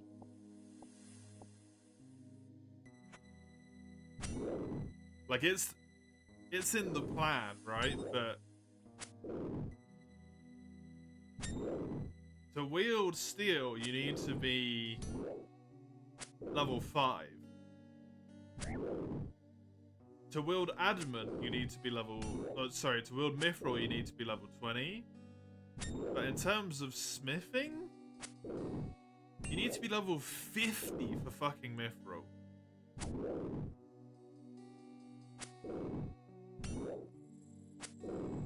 So my gear is gonna always, unless I find drops, gonna be a lot weaker than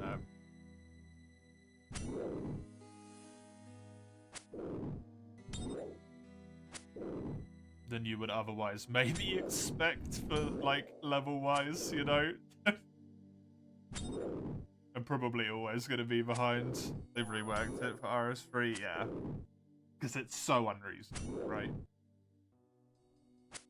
If you wanted to get yourself full rune set up, you need to get 99 smithing. And also in the process, you would get 99 mining. But to use it, yeah, level 40 in both stats, like fucking what? It just doesn't make sense.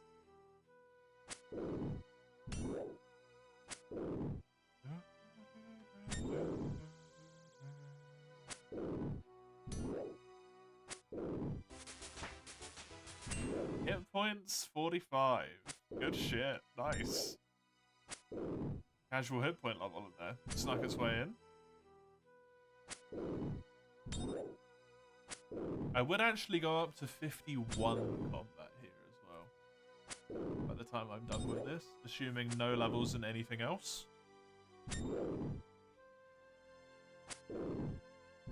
Which is cool. Because melee is, for some reason, worth infinitely more.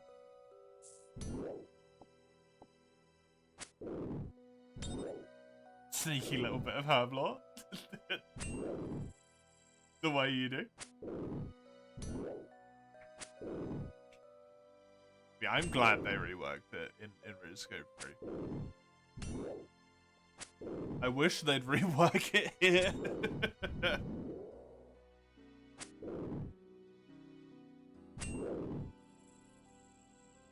I understand why they don't, to keep the the way it was and stuff, but it is horrible, right?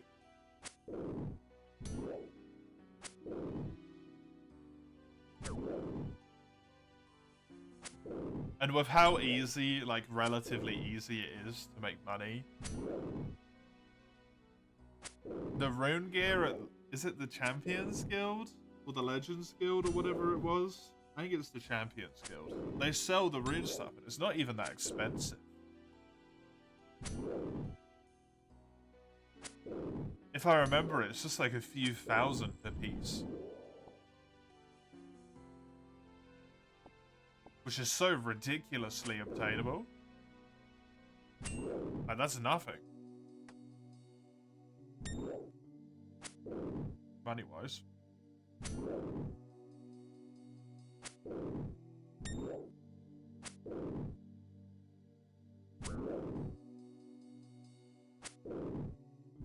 Especially when you've got like crafting stats at the levels that I've got. Most people do get it for other methods, yeah.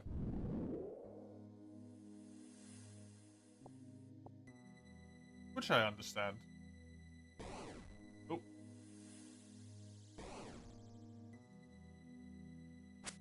And I think that's completely reasonable. There's just something so satisfying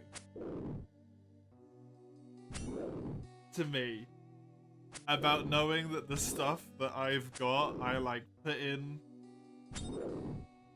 either the effort to get the drops or to like make it myself instead of just buying it. Because it's so easy to buy it.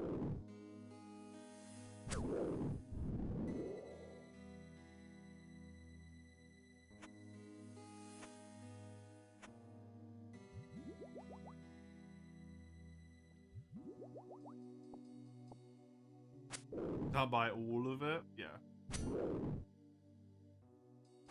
But you can buy, I could buy the important part for me right now, which is a weapon. I'm pretty sure, right?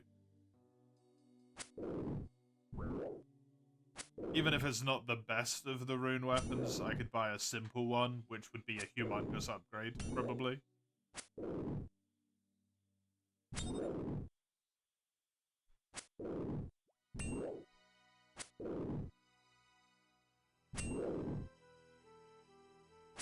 Or just the, like, some pieces of the armor would be crazy good as well.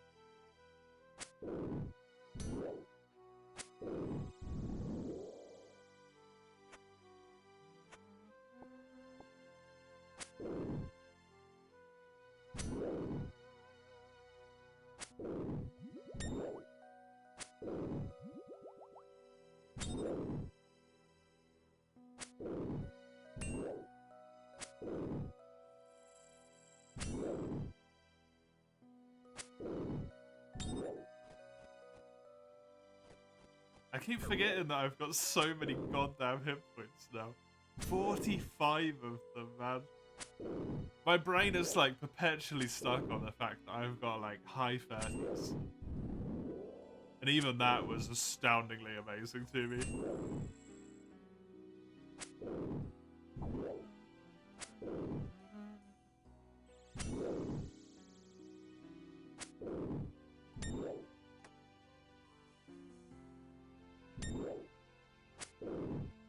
7 hits. Oh my god, the 7s. That feels amazing. It's always like perpetually sad though that I'm hitting like 7s and stuff. I know it's because my gear's underleveled, but I can just go to magic and be like, woo, 9.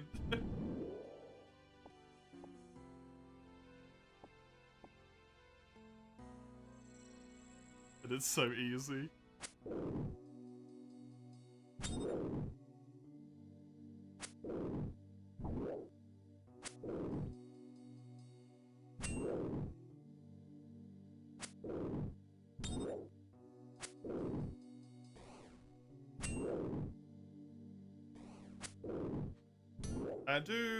It's gonna be very interesting in this run to see how I ever get to the point of having good enough equipment, because it's gonna require potentially a humongous fucking mining grind and stuff. And even then, like, I'm probably not even gonna use any of the melee shit, actually, right? I'm gonna use the range stuff, so it's gonna be like freaking crafting and fletching grinds. Still, and smithing as well, still. To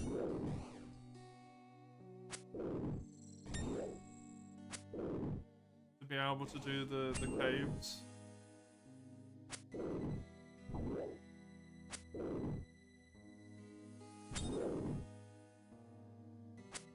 Because I think at least what should be some degree obvious at this point is I don't have bloody what the requirements are in terms of gear.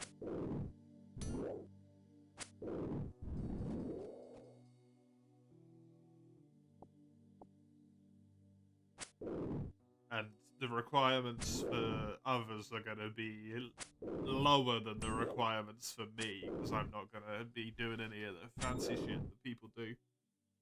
Because I just don't know how to do it, like, I don't know, safe spotting and prayer flicking and all that. It's gonna be a very different encounter to me.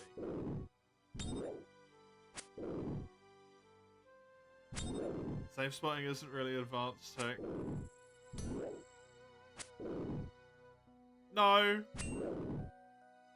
But I know there is situations where it becomes more complex, right?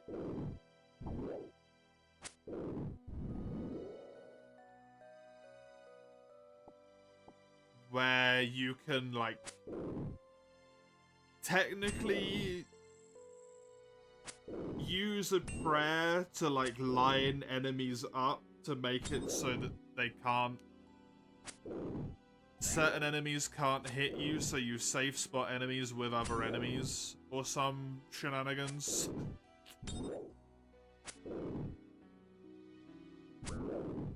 Shit gets a bit funky.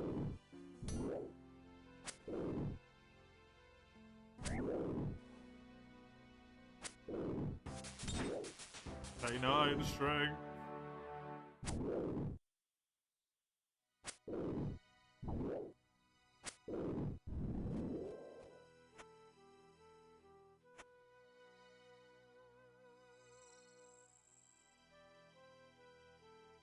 Okay, fair enough.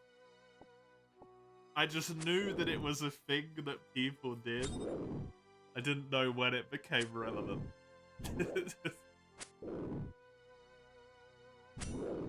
Not for the cape.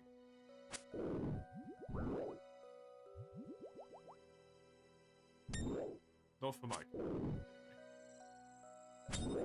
What the hell is Colosseum? I've never heard of that one before. That's some new late game stuff. I've heard of the Inferno as the superior fire king. Colosseum. Interesting.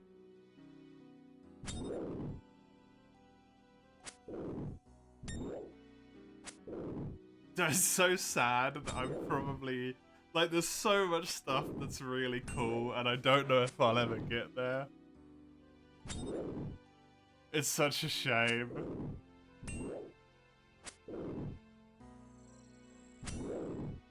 Because it's gonna take me, like, forever to even make it to the cape, right? The fire cape.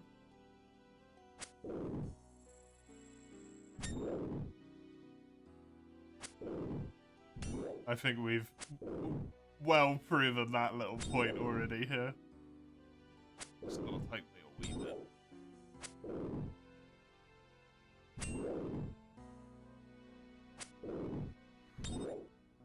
I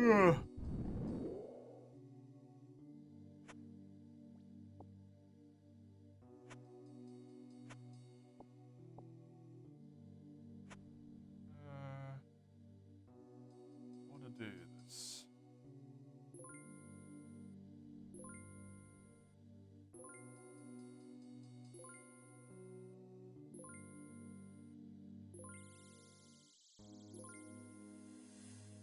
Make myself a little bit of money. 800. It's nice. Is nice. I don't really need to be carrying these beer glasses around now. It's kind of unnecessary.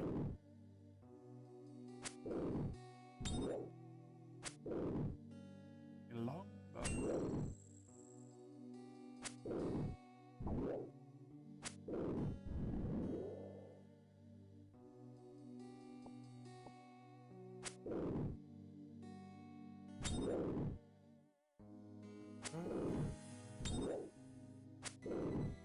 I am no longer going to be able to hit those 7s anymore. I'm all out of 7 juice. But only 3,000 more, and I should be good.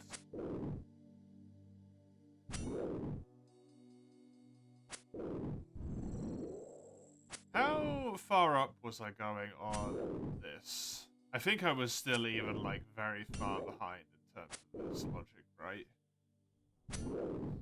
No, in terms of the crossbow logic, I'm going to be doing pretty good at least. A mithril crossbow becomes available at 36, and that's what I'm going to be building, right? So that's good.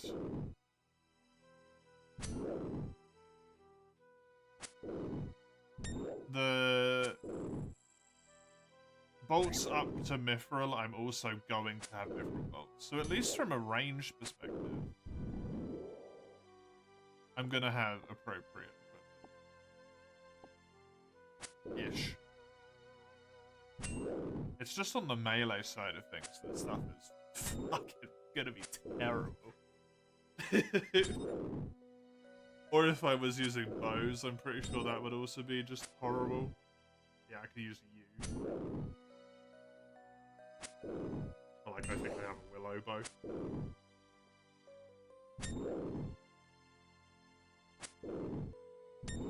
This fletching is kind of rough on that one. Yeah, you would be 70.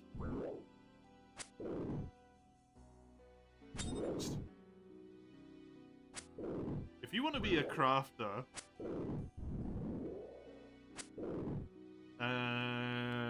this is a rough. You craft only, or if you are doing like I'm doing, but just not looking up the drop rates, so you don't know where to find stuff. That makes sense. Quite me.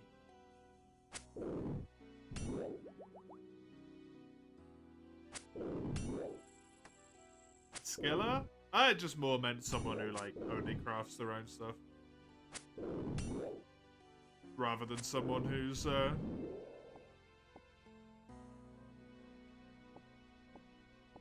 committing specifically to the non-combat skills.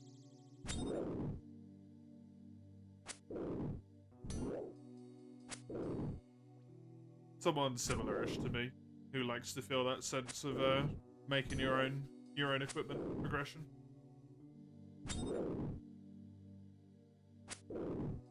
It just feels nice.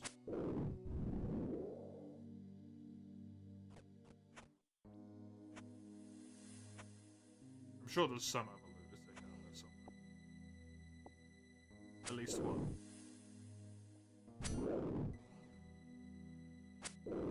Maybe.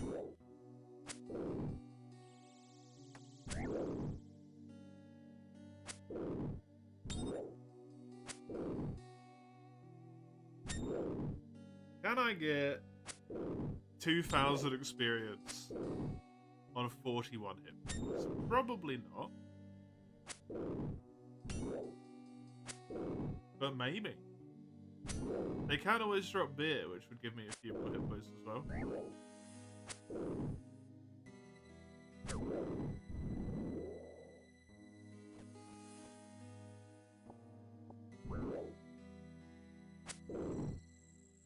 Probably going to be a fishing trip and then come back. And then it would be done. It's the final fucking level, man.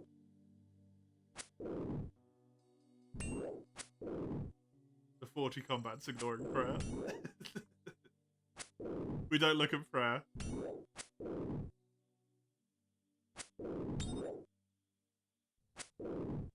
Prayer's annoying.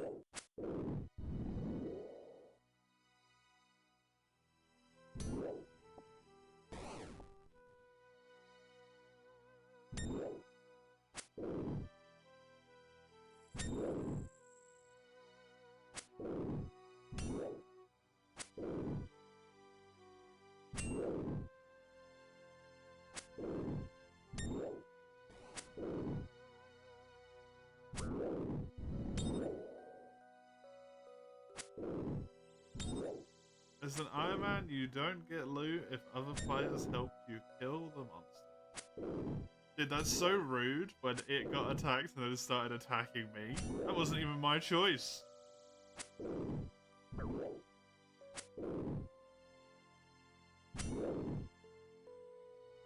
I was a victim here, game.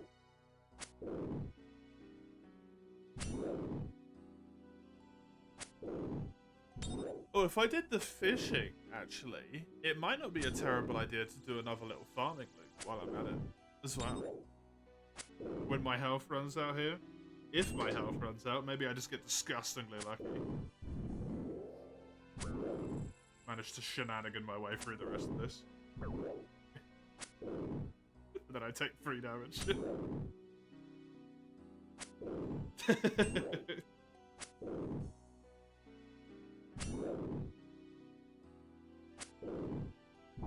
Ew.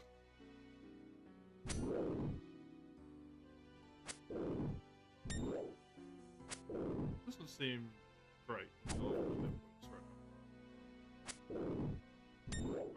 It just ensures that it will happen later. That's the important thing. I got time. It's all good. There's time. There's time.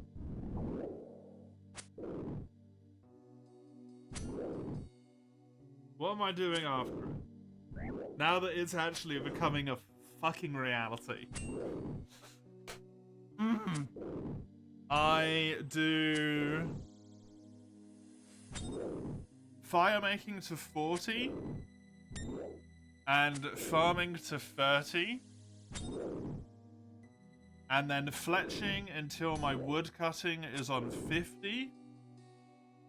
Then we do some questions for a long old time to finish that Varrock diary. And the reason why I want to do that is because finishing the Varrock diary gives me way better mining capability for the mithril, because it will hopefully upgrade the plate body. Is my assumption that it will upgrade my plate body so that I can mine double mithrils and maybe have better chances on coal. Just save a lot of my time, right? And also, it's just another diary done. That's kind of sweet. That just feels good as well. And a medium one at that. Oh.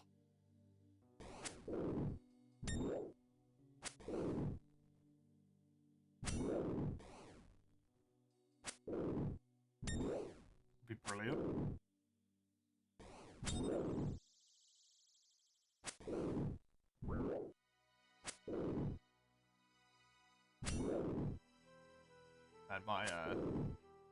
really kind of just going to be on the cusp here, hey? Like sub 1000. When my health gets too low and I'm forced to retreat.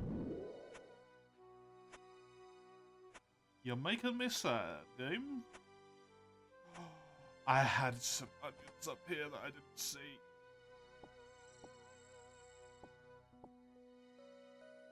I don't know if that makes a difference, but it would be brilliant if it did. Those 3 hit points. Maybe that's all I needed. Oh, never mind. Got hit for a 4, then a 2. Oi, oi, oi. The game just had to fully crush any hope I had. Oh, you bastards. This is such a big threshold, but...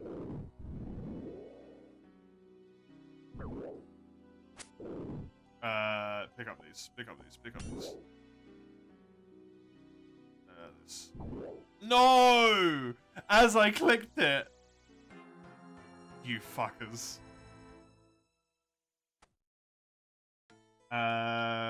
It is this way. Dude, that's horrendous timing. Well, at least I don't have to worry about my health anymore. And my prayers recharge, so,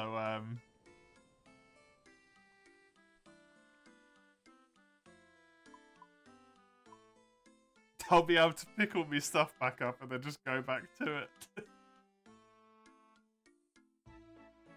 As long as I don't die, that's going to be the issue, because I'm going to take a lot of damage. Oh, the love bridge music. God, that's glorious. I've dropped the key. Oh, that means getting in there's an arse.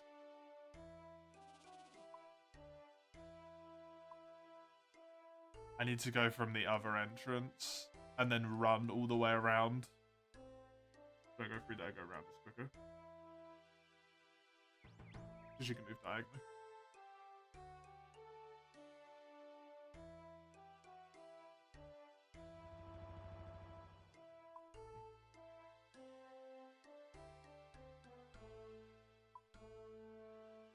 I was going to say tactical death, but actually it was just the horrendous death.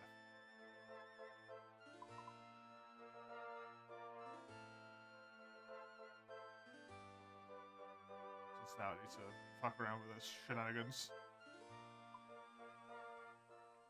Yeah, I can't make it in there unless I've got the keys, so...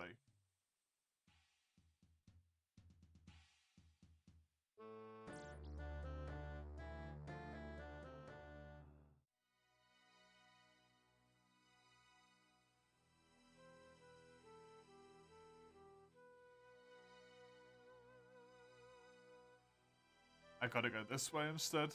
My run's gonna run out now.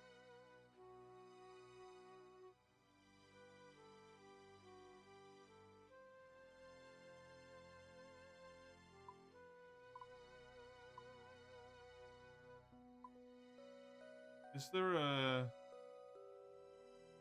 shortcut or something? It doesn't seem like it.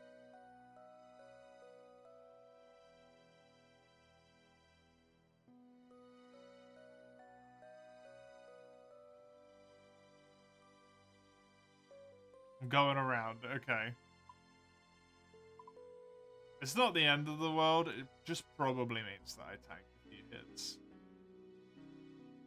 Although, my combat level means these guys don't even attack me anymore.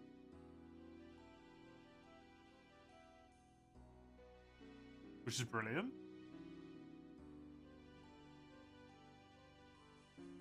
Saving my run for when I get closer, or when I get to enemies that will actually hit me.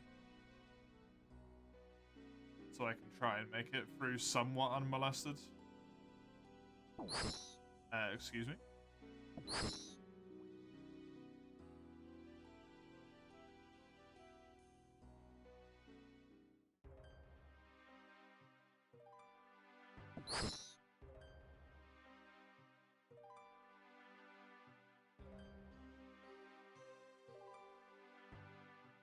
Do something another. Again, the skellies, I'll flip it on again. Then Sprinty. Incredibly high level Hobgoblin. Hello. What the fuck? Level 42? Okay, make it to my shit, please.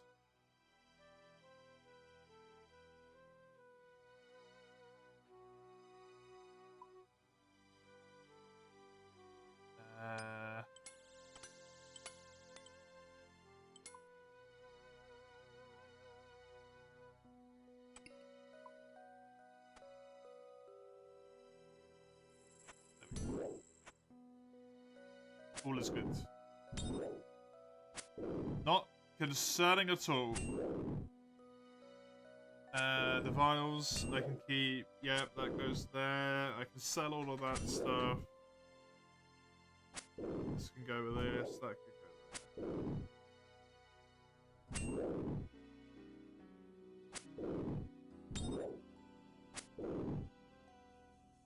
there. Good to me.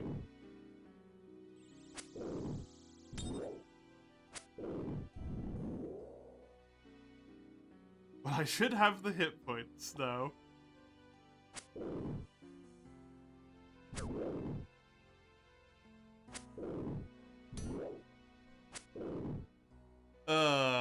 What a disaster. But that's how that had to pan out. Me dying. Silly.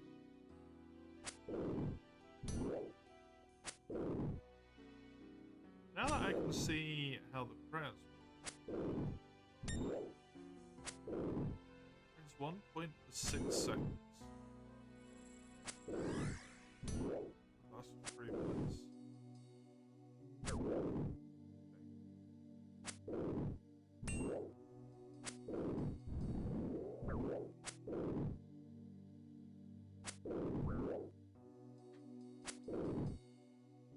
I wonder if that would be enough to reach a threshold, technically.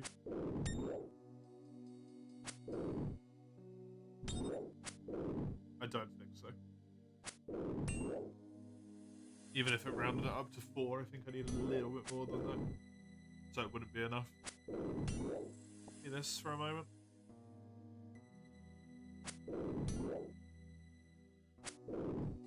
$600 left.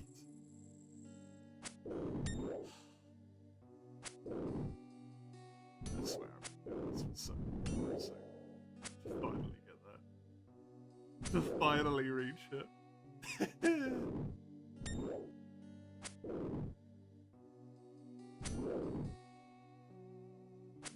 Oh, that's absolutely brilliant. Absolutely friggin' brilliant. I wonder if I even have enough farming stuff to reach the required level for that. I might end up having to steal some seeds for a while for that one.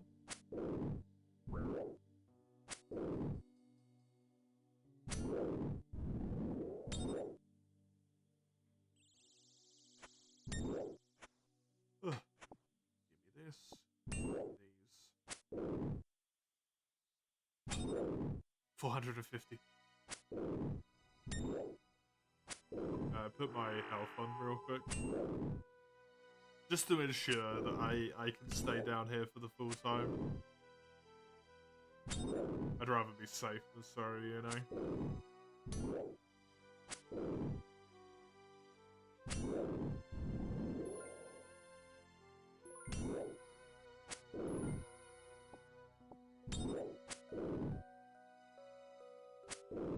It's 300.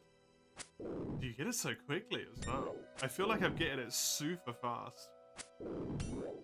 I am. 10,000 an hour? So much. What the hell? It's fan-fucking-tastic. How's Runescape going? It's going pretty good. This level up is the end of a long-awaited goal. Yeah, right? Beating up giants again. I'm finally about to be there, though. Like this final strength level is when I'm done with giants for a while.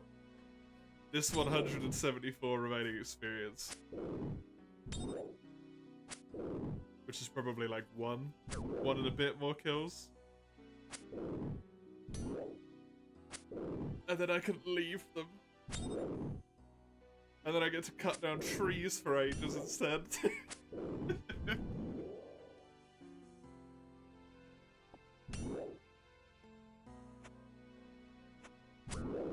It's the last one. There it is. Yes! Oh, it's done. Yes! Look at that. 40 attack, strength, defense, and ranged, and magic.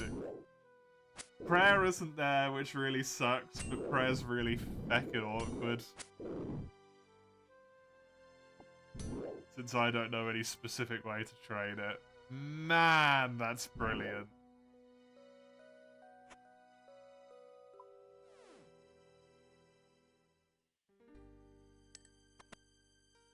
That is brilliant.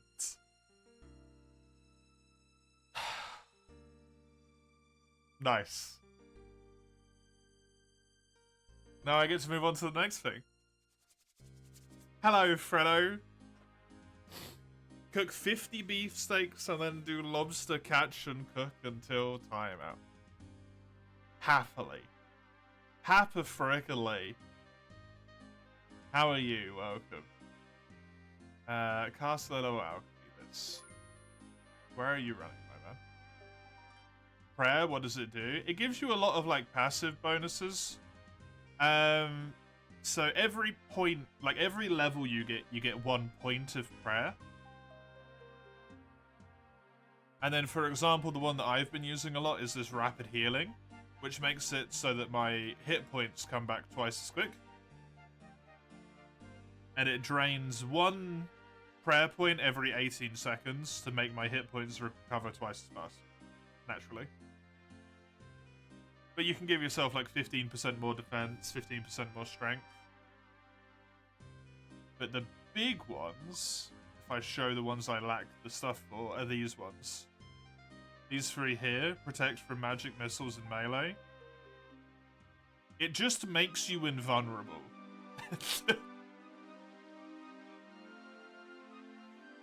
So protect from melee makes you invulnerable to melee attacks, as long as you have prayer points remaining.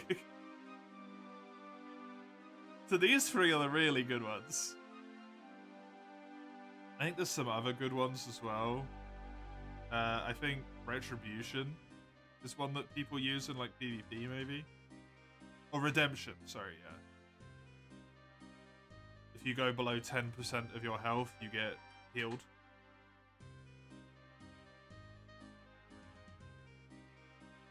So they're kind of like lots of passive benefits, is what prayer is.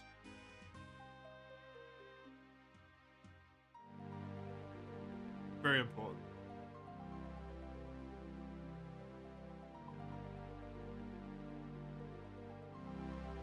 Very, very important.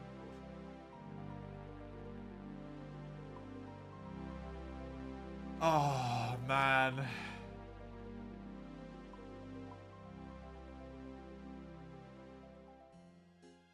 Yeah, it's like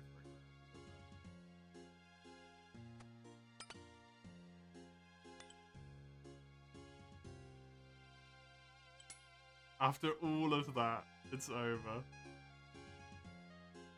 It's friggin' over.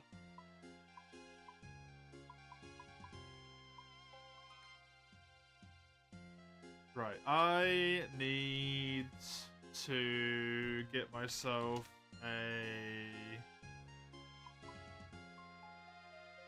what's it called? Tinder? Yeah. Tinder box and a axe. And then we're gonna run over to the cows and start this this thing that Fredo just gave me to do 50 beefsteaks.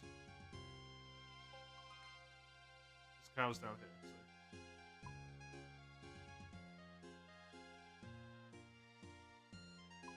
I don't know if those cows would technically be the closest. It might be better to go to the... You know what? Let's go to those cows instead. They might be better.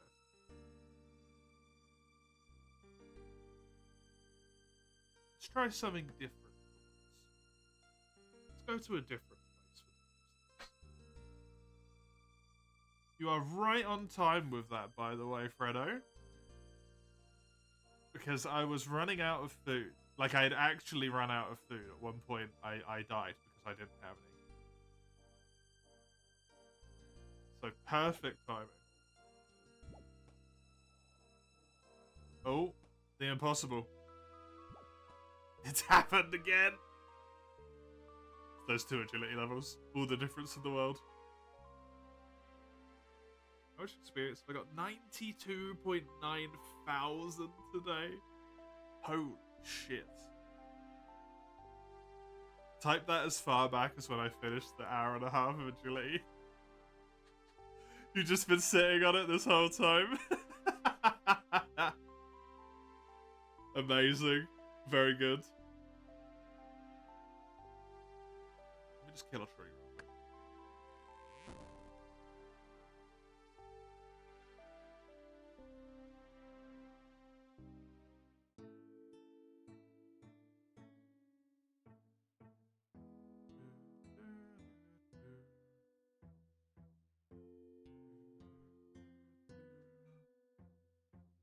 Okay.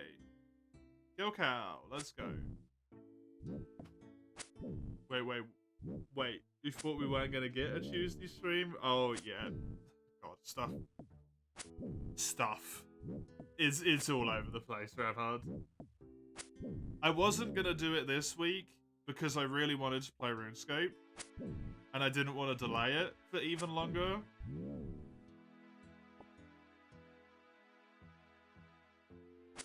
Because I hadn't played it in so long.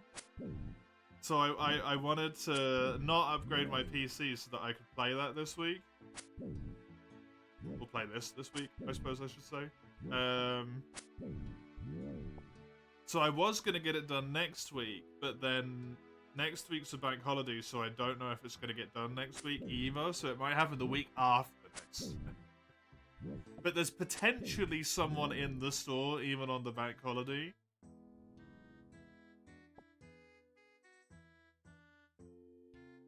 It's a shitstorm. Hello, how are you?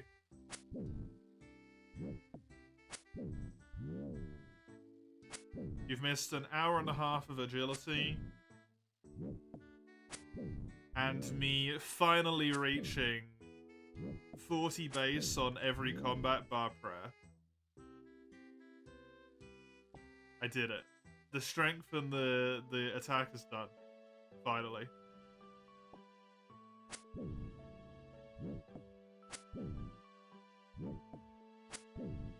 I don't know if I'm going to get time to do these lobsters as well. I think I might be pushing, just trying to get the fucking cows done.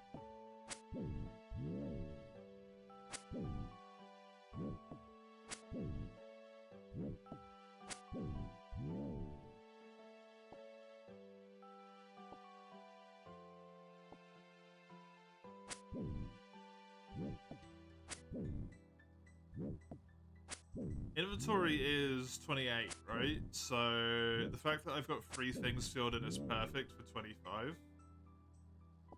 If I can get 2 full inventories worth of cooked. It says beef steaks. So cooked ones.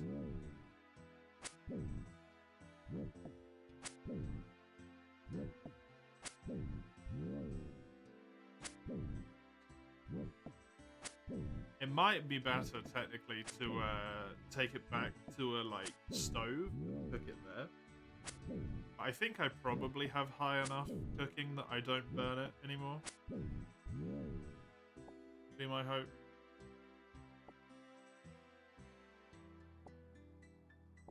Absolute hate this cow home. All these bones. Breaks my heart. in order to get as much food as possible.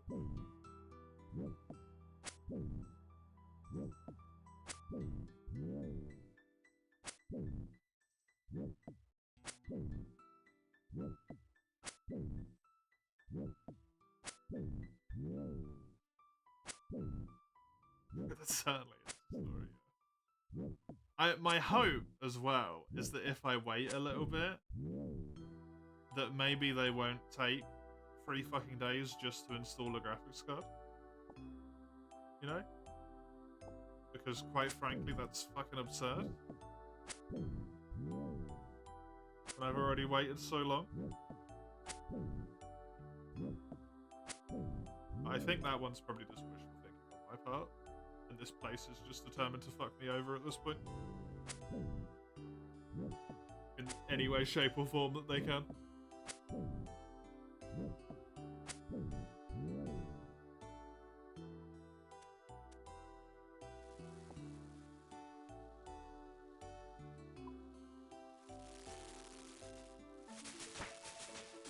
Fuck, now I gotta do the prompt again.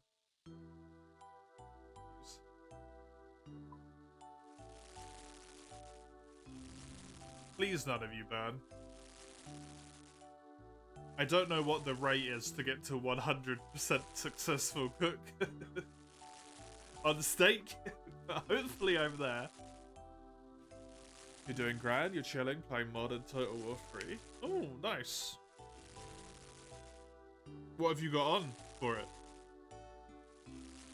Because I imagine the mods in that game are wide-ranging, to say the least. 4, 8, 12, 16, 20, 23, 24, 25.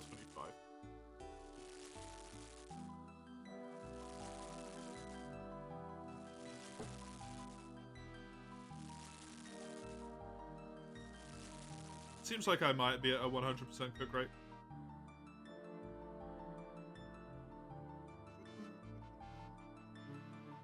That took me 6 minutes.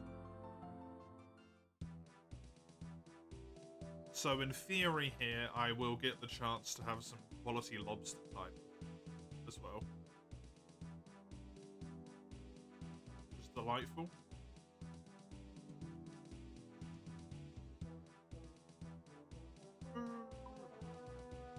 25 in that. I want to cut down this tree on my way out. Definitely made the right choice coming over here instead of going to the other place, by the way. Other place would have taken way longer.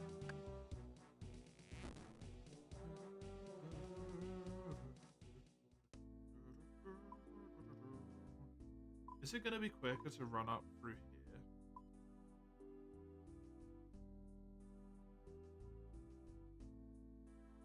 Is it going to be... I think it might be quicker to take the teleport. I don't know.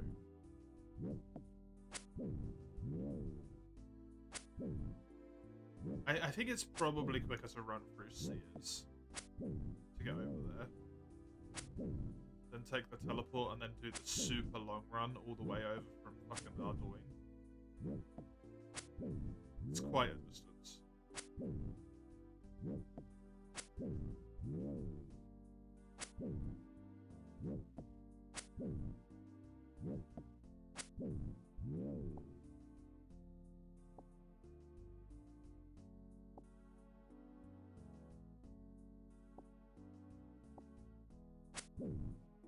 Quite a distance.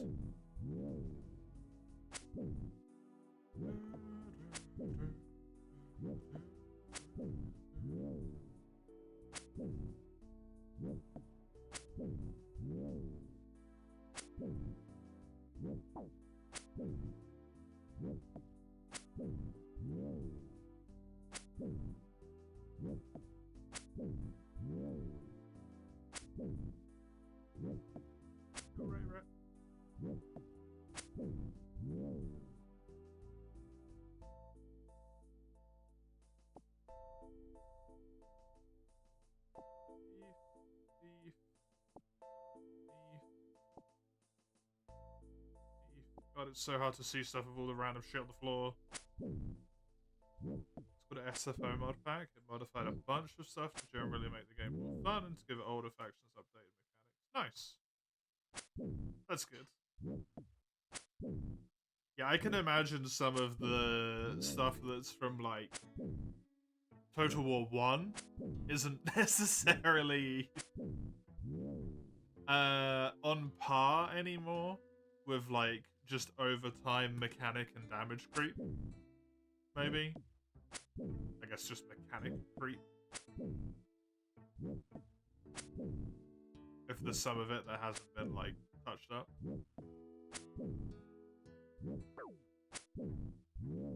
I actually took damage.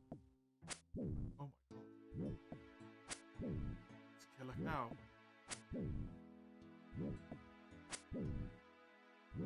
Why?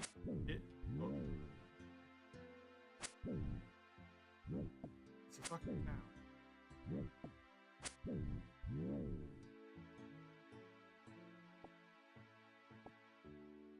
You're gonna get a conscience about the fact that we're just slaughtering this poor animal, this poor lady's livestock. Livestock and livelihood, probably. I think we were a wee bit late for that one. We're like 40 cows in. Thankfully, they infinitely respawn, so she's good.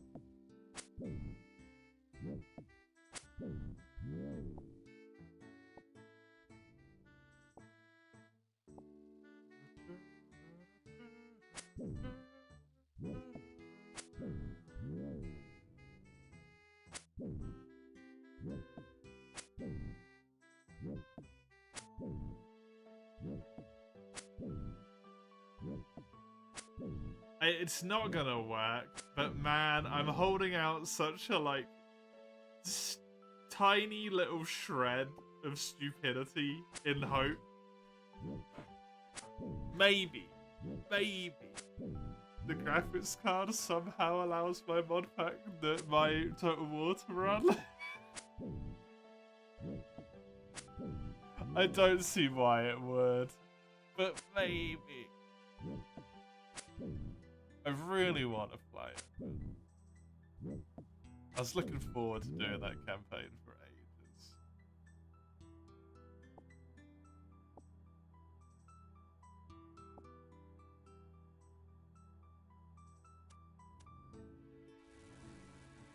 Okay. We're going with this. 19 minutes left on the timer.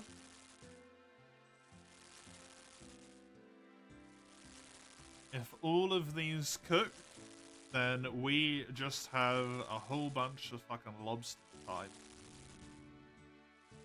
to do actually, like, probably really good. Because this heals for what, 3? Yeah. Which is 1/15 of my health at this point. Not fantastic. It's still nice to have. Still definitely good to have, but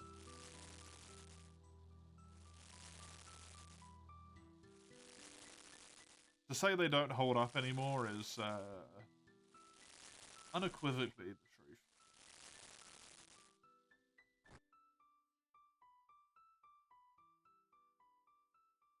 I want to take this off. I want to take the boots off, but I don't have the inventory space, amusingly.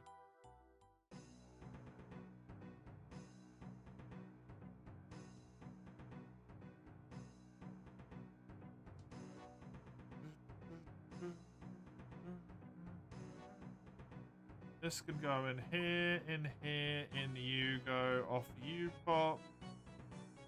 This also goes into here. That's a lot of steak. Yep, you can thank Fredo for that one.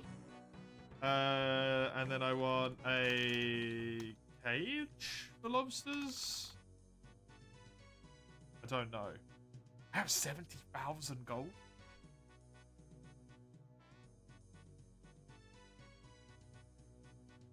I think I need to purchase one.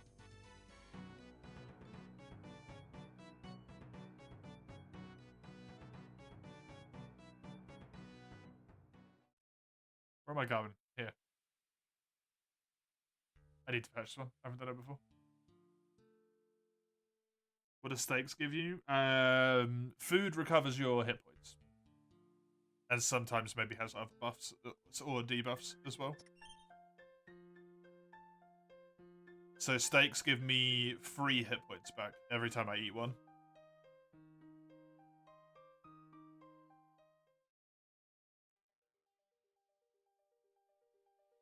And they could also be used to be made into other things, like meat pie, I think. Yeah, meat pie would be made of steaks as well.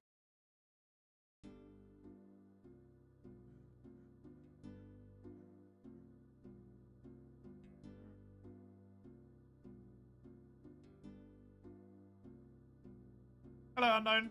This is an Iron Man, yes. I am indeed an Iron Man. I am also, where possible, bar one singular exception. 2 singular exceptions. two singulars? That doesn't make sense. Bar 2 exceptions.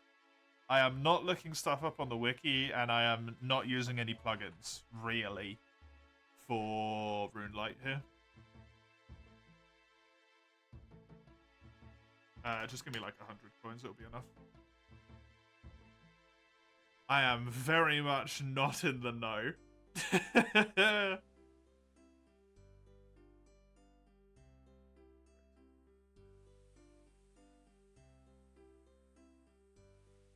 will buy 2 of these. Doing quests without the wiki is fun. It's an experience. I have had to a few times have people give me some assistance with that because it has just, at least to me, not made any fucking sense at all.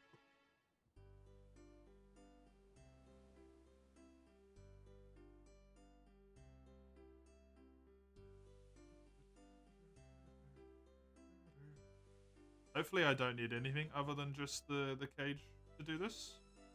I do not. Cool. Oh, I got one straight away. 90, huh? Damn.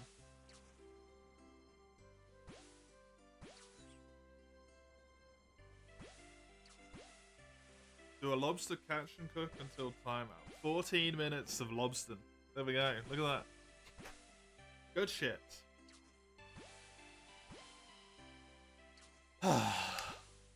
A Freddo request that doesn't end in an incredibly stressful time attack.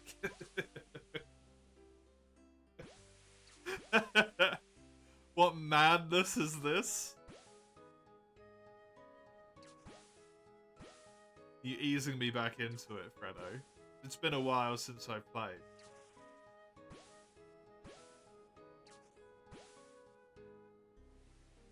Going soft on me to begin with. Then it's gonna be some heinous shit for the next one. How you doing, Ein? How's it going?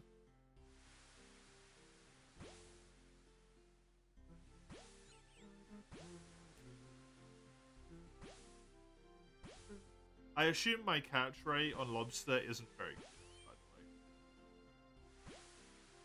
Considering it's level 40 and I am level 40. I'm probably going to catch these quite slowly. Even though I did get disgustingly lucky with the first one. Kind of worried about cooking them as well. Considering that's also 40. And I'm only 46. Might not be great.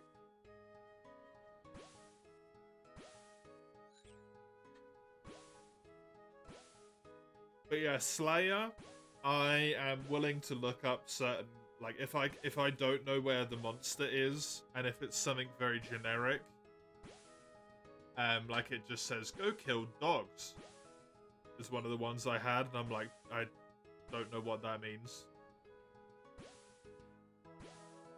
And then it's like, jackals in the desert, which I don't think I ever would have figured out.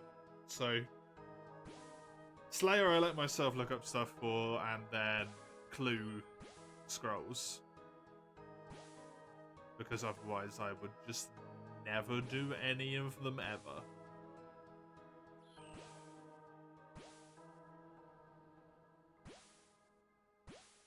And I'd rather actually interact with them. One of those mellow days, nothing notable happens. Understandable. I feel you, to be honest. Hardly anything to talk about HR5 Caravan 8, because it's in its grind phase, yeah. Not doing magical things on the side. Yeah, you got a lot of grind to do, right? In there. So many rares. You must need so many rares. Am I even gonna get one inventory full here? I got 10.5 minutes left.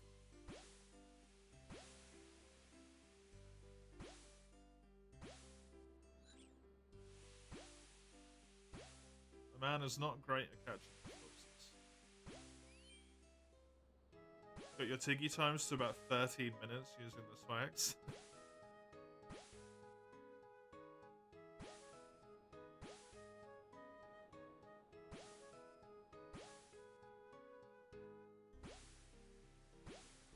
Is that another player next to me? Yes, it is. The Purd Boy.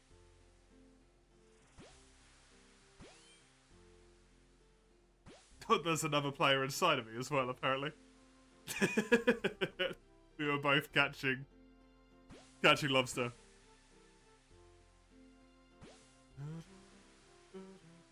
There's another one there as well. The Oglong King.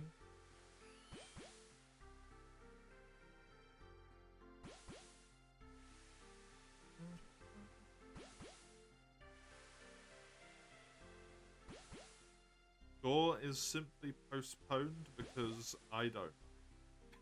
Fair enough. It's just postponed for reasons. None of your requests intentionally to be ended in a time attack. You just happen to have numbers in them. Yeah. Yeah. You just set, like, goals for them, and the goals are, somehow incredibly well, like, guessed. Which is funny. There's so many bots that do fishing. Feels like half the people you see are bots. I honestly don't know how to tell.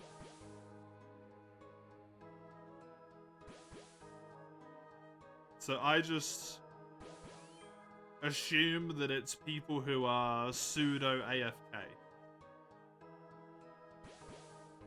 and aren't necessarily paying the most attention, and then only have like weird inputs every now and then.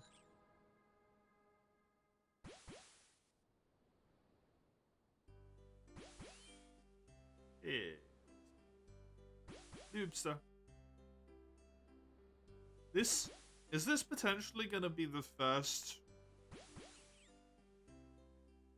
time that I get more than 100,000 experience in one day? Fucking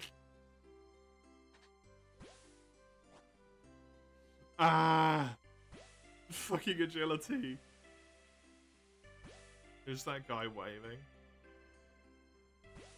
I don't quite understand how it works, but the game has random events that pop. I think I vaguely got told the history of this at some point. Like, the game added random events where people would appear and then talk to you to get you to play a minigame, basically.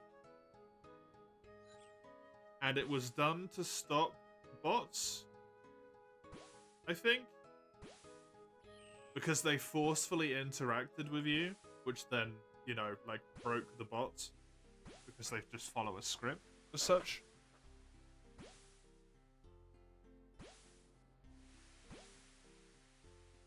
But then people got pissed off because they kept being forcefully interacted with. So then that was changed so that you can just right-click dismiss them now. But the events still happen, so the people just pop up and then just scream at you. Until you dismiss them, or for like 2 minutes or something. And they're just like, oi, fucker, talk to me. Listen to me.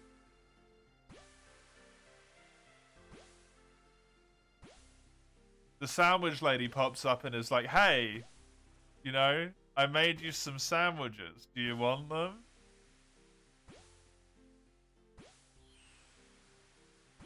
And then she's like, hello, are you there?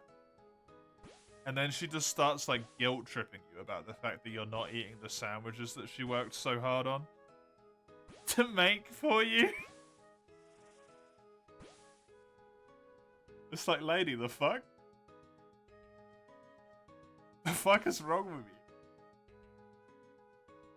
I don't know you. Don't give me your random ass food. Some of the events are really useful for Iron Mans. Yes, I'm using none of them. I really went out of my way to just be like, I've not played this game before. I'm gonna make it fucking weird. And like, just irritating. I think, if I remember correctly, what were the two that people said? A genie? And then something about like an exam. Give you books to get experience or something. And those ones are really good. What does an Iron Man entail? Essentially, you have to do everything yourself. There's a very big thing in this game. It's called the Grand Exchange.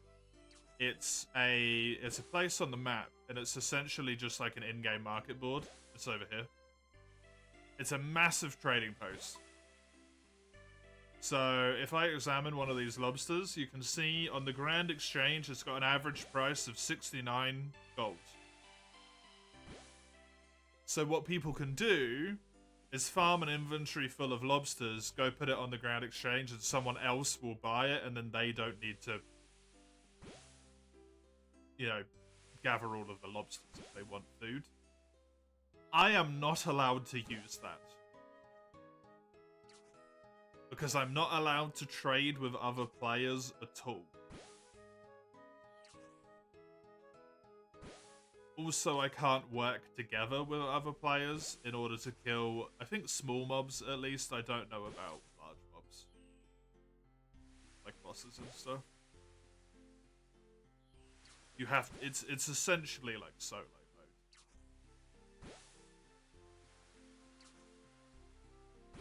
But the Grand Exchange is like a humongous part of the game. You can make buttloads of money so quickly. It is disgusting.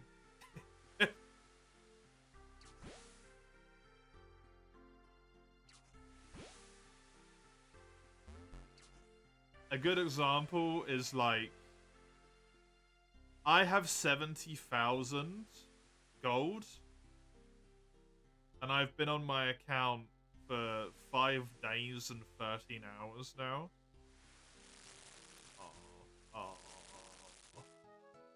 Aww. Yay.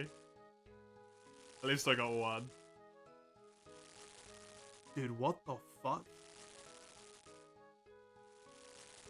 You gotta earn your stuff with grind? Yeah.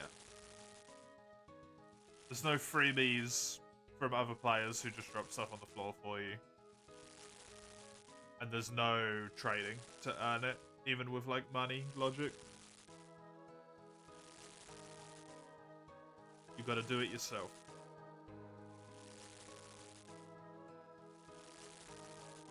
Yeah, I've got 70,000 gold in my bank, and it's taken me like a really long time to do it. I think there's like a money method that you can do just instantaneously at the start of the game if you know what you're doing with the Grand Exchange. And it makes you like 35,000 an hour or something. So in 2 hours, you could have more money than I've made on my entire account this whole time. That I have in my bank. To be fair, I've spent a lot of it as I've been going along, but, you know. Just as a frame of reference.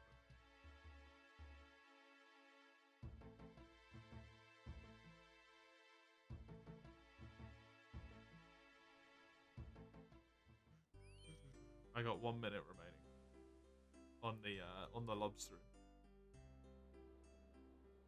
I did not do with how long it takes for me to catch those. Holy fuck! I did not do a good job of cooking them, man. That stinks. Kind of fun. I opened my phone. It was on 1 minute and 11 seconds. But yeah, you gotta earn everything the hard way.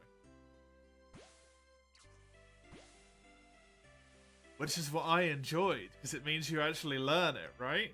You get to learn the game. You don't just learn some shenanigan way to make money and then just purchase everything and then learn a more effective shenanigan way. You have to play it, which is so good.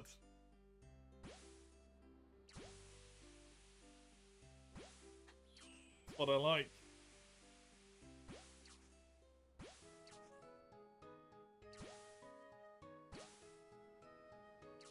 That's why I'm trying to do a lot of the other stuff in a weird way as well.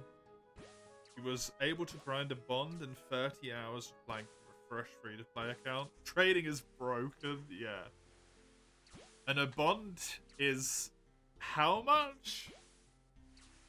Like multiple millions, right? There you go, timer's done.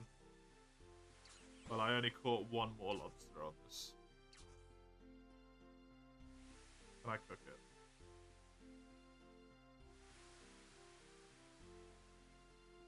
$11 to 12 million. Yep. Oh, that's just sad.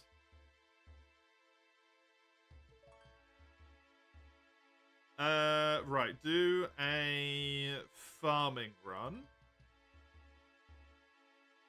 I think is what I'm gonna do here. So give me my onions. You know what? Just give me the onions.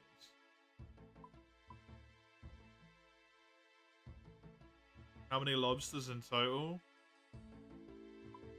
I caught 28 and I cooked 14 of them. So half. It's a bit rough. Hey, unknown. Thank you for the follow. I appreciate it.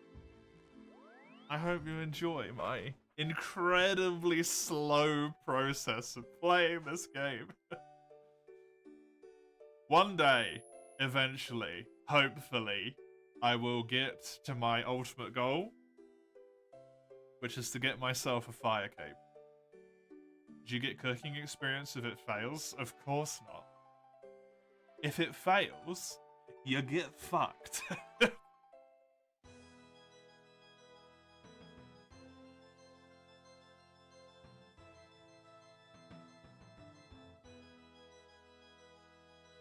And the only way to make yourself fail less is to succeed.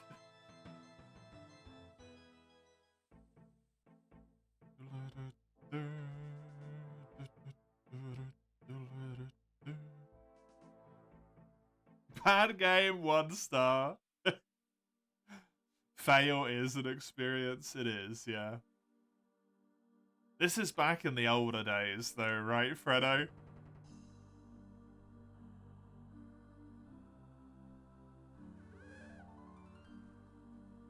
When the game punched you in the face and you thanked it for its service.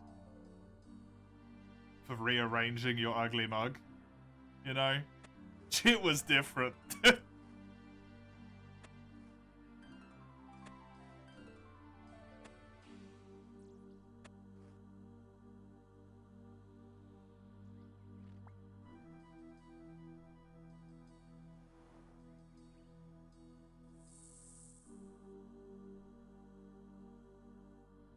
Hopefully this gets me to 28, which means I only need 2 more farming levels.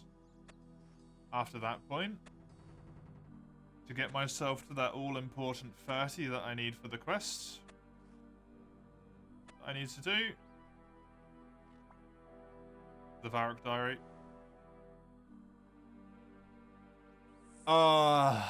Dude, I love that I'm making progress towards this goal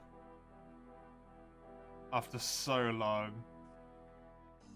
of fucking around with stuff. It feels amazing.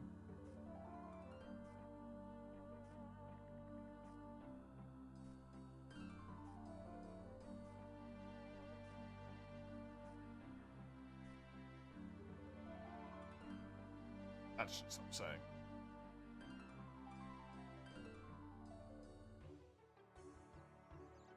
Give me a break for a moment.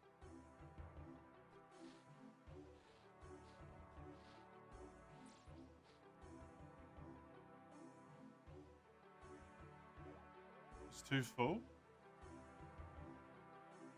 Oh, no, it is. It is. Okay, weird. Don't need to do that. I can just run over there. Remember to take it tight. Don't go too far out. Take it on the tight side.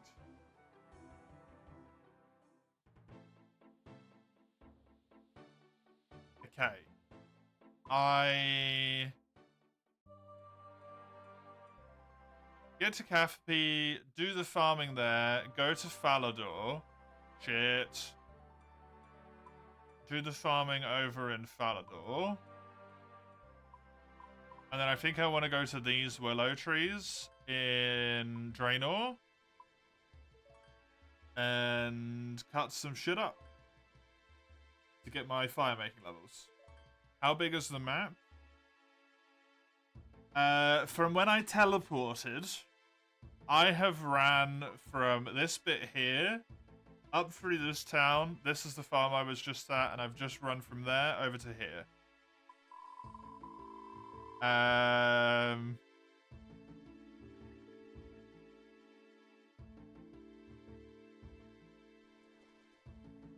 It's pretty sizable. This is maximum zoom out. That might give you a better perspective of the little, like, area there. So the entirety of today, I have been located in, like, this little chunk here that you can see. And of the total map size, that's this.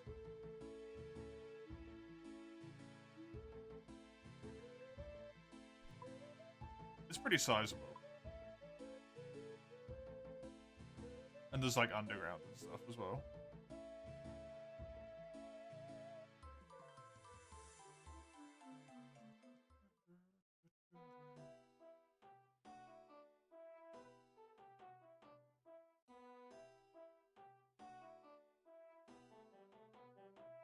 Dungeons and stuff, yeah. The giants that I've been at for 700,000 years, that was a dungeon.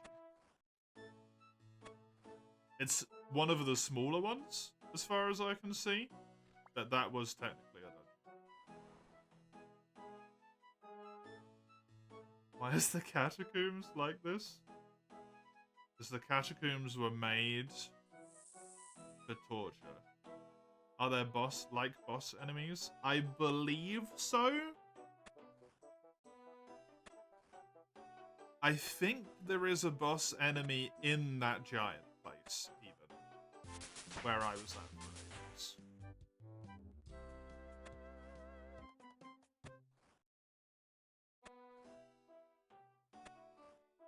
I just never fought it because I am just making the assumption that I will straight up be fucking destroyed.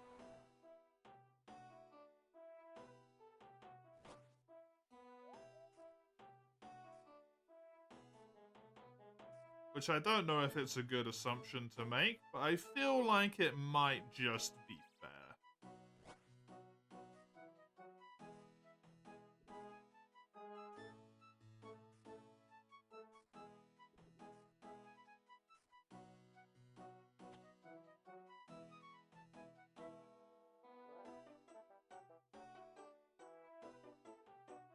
What, the penalties if you die?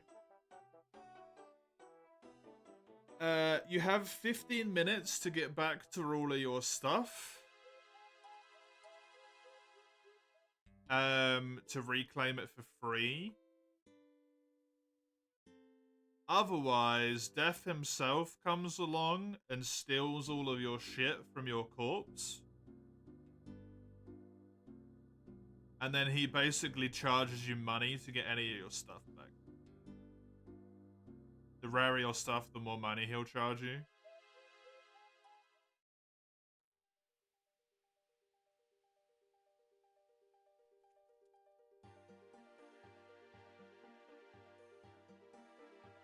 So if it's in your inventory or you've got it equipped, it is dropped. And you have 15 minutes to get back to where you were. That's the normal logic? I don't know how that works in boss fights. If there is, like, instanced boss fights. There's also a place called the Wilderness, where if you die, because it's a PvP area, I think other people can just take your shit.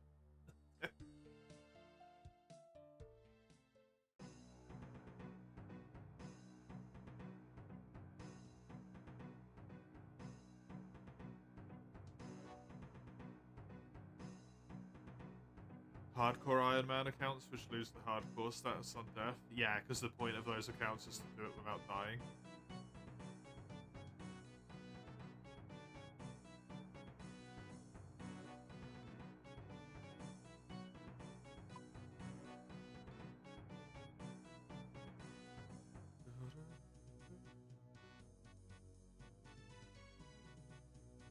There are safe zones in PvP. Yeah, as far as I'm aware, there might be more, but at least to my knowledge, everything above this line in this little area here that's called Wilderness, this entire area is just a big fucking PvP get murdered zone. I don't know if there's more than that. There's the mini games, which are PvP. Have I been there? I have, actually, yeah. It scares the shit out of me every time.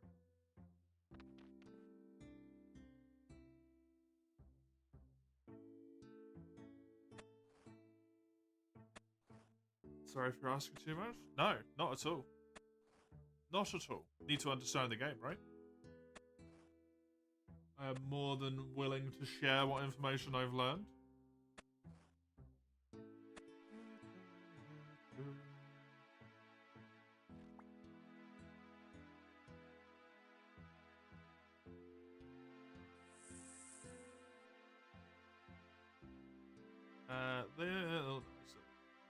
This can go, these can go, give me my final compost, which is gonna go on here.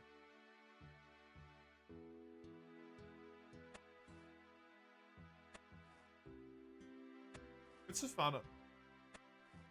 It seems, I can imagine, like, so incredibly mundane and boring, potentially. But it's so enthralling to me.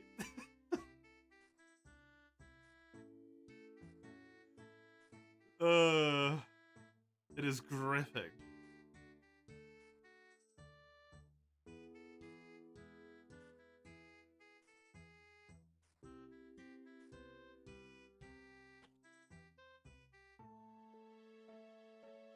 Imagine having fun watching numbers go up, yeah.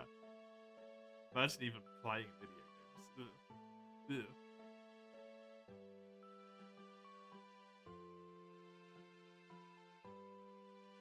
Okay, lovely. Farming run ends in this place, as always, which is perfect.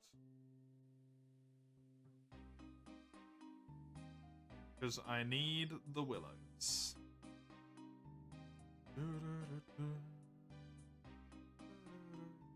It does look interesting.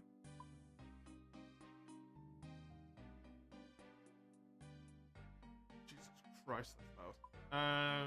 I think if you are someone who, don't know why I typed bronze instead of typing X. Unlike me, is less fucking awkward as well.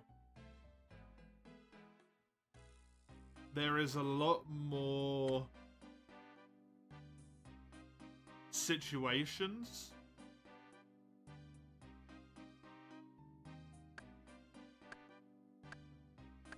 in which you can have like fun with others. I don't know if you have to be high level for all of them, but you probably fucking do. That tends to be the case of games like this, right?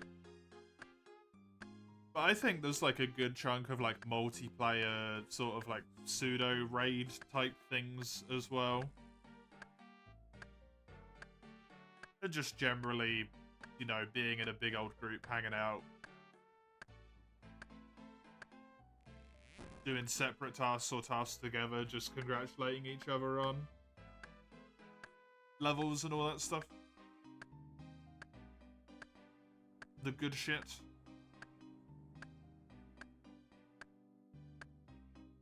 The good shit.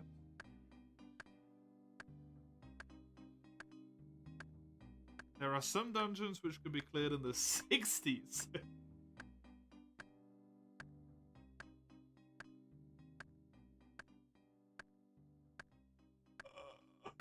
Kill me.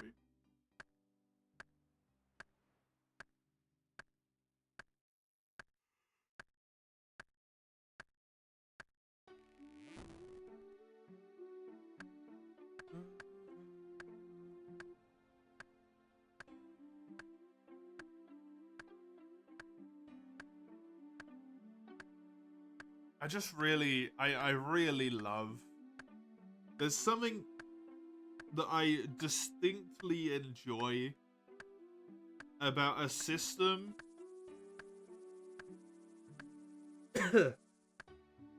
where you are rewarded for doing the things. If you chop down trees, you are able to chop down better trees. You become better at chopping down trees, and you can equip better tree chopping tools. Having all of those like locked into the skill, it's so distinctly enjoyable for me for some reason.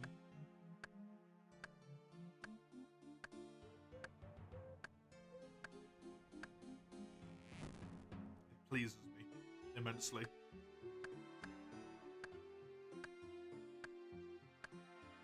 Same thing with like the attack skills, right? If you're training a bow, we just got to round this out with even more agility, eh?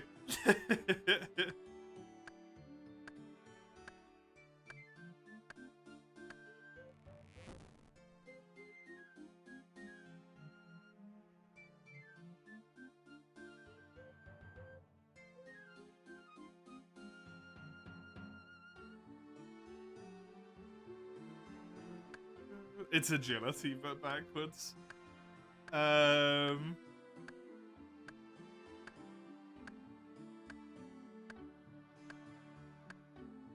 if you're training with the bow, like, the more you use it, the more you hit your shots, the better your max hit becomes just by itself, the better your accuracy becomes.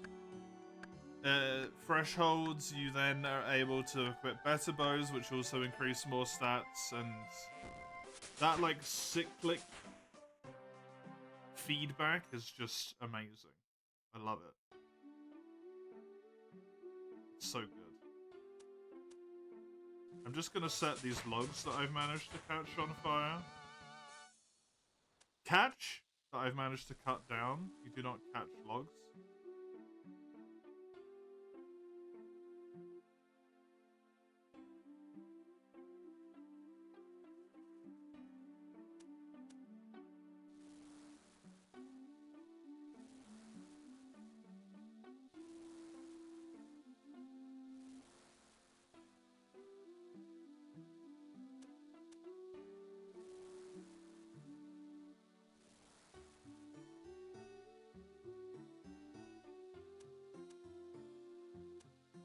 to put it simply, number go up. It's not just the number go up, though, you know? It's the fact that the number going up feeds back in so many different ways.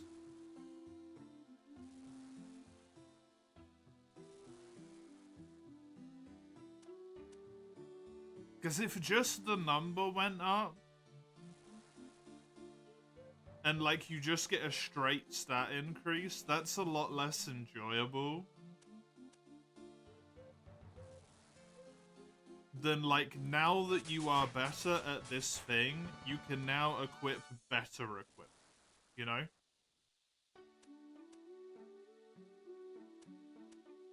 Not just, like,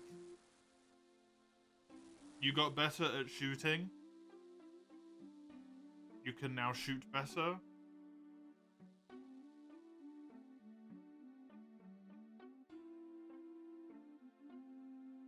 Huckster, what the fuck are you doing? I was lighting fires.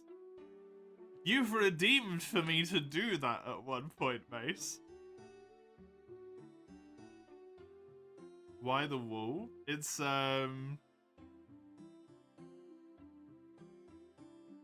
of the skills is called fire making. It is the act of making fires.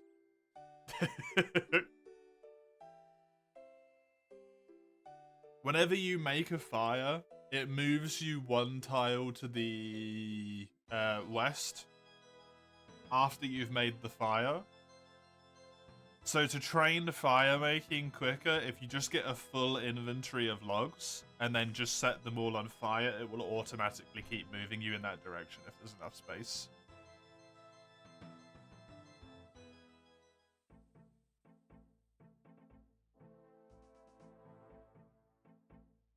Wait, why did I come this way? This was such a weird way to do this.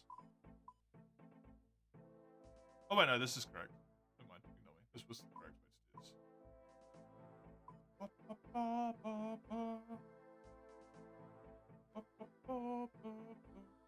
Does this medieval society have a zoo? Correct.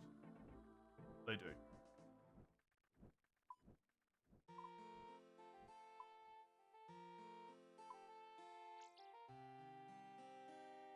Uh, 30 minutes. You might, if I do well here, by the way, Raka, you might have successfully made me get 3 agility level ups in one day.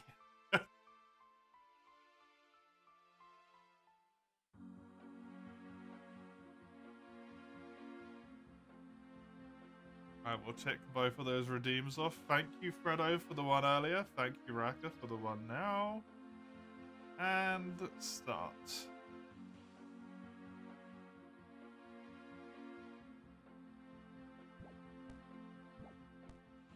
But yeah, I'm leveling up my fire making because I want to do basically like a little...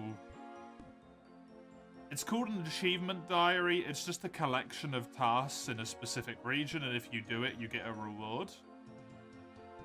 And I want that reward. But in order to do those specific tasks, I have to do some quests. And for one of those quests, I have to have 40 fire making as a requirement to be able to take the quest so that I can complete it.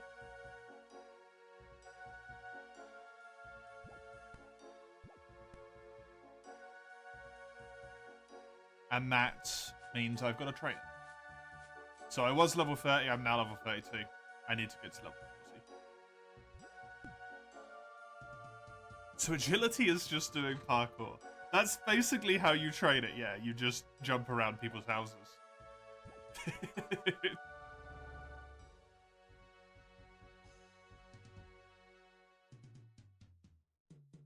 Taking shortcuts and stuff also trains agility.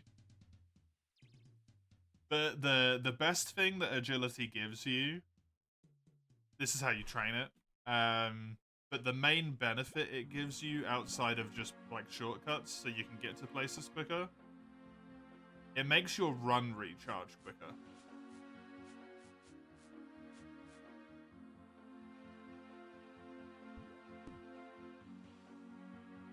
So it's not like this anymore because they changed the way that run recharge works. But the way that run used to work is at level 1 agility, your run would take 12 minutes and 30 seconds to recharge from 0 to 100. And if you were kind of at my level, so 63, it would take like 5 minutes, sub 5 minutes probably, to recharge fully. Are there different ways to level it? No, this is kind of it. the play, you can go to different places.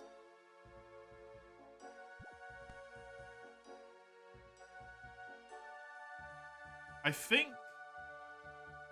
think there might be an agility arena, which you might be able to do some shenanigans at. I think someone's mentioned that before, but I don't know. As far as I'm aware, this is the only way.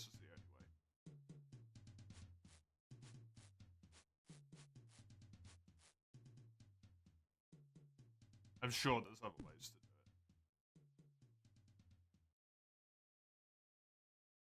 it. Are there trainers for skills? What do you mean?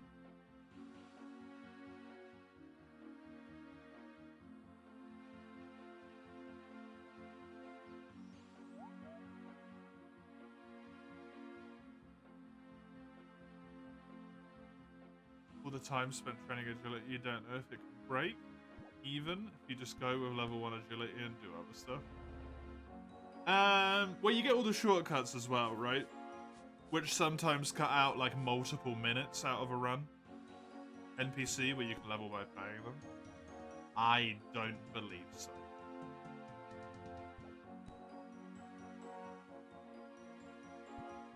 But I am truly unsure.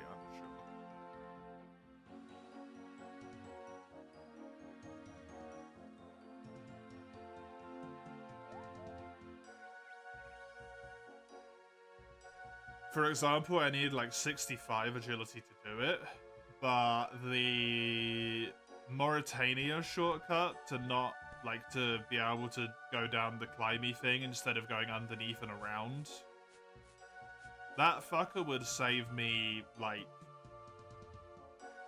maybe a minute, 2 minutes every time I did it.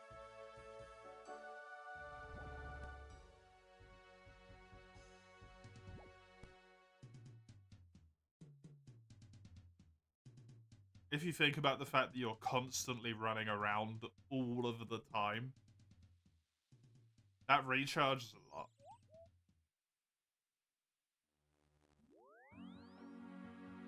I don't know what the new logic is for it. Give that a little look, maybe. Agility. Oh, sorry.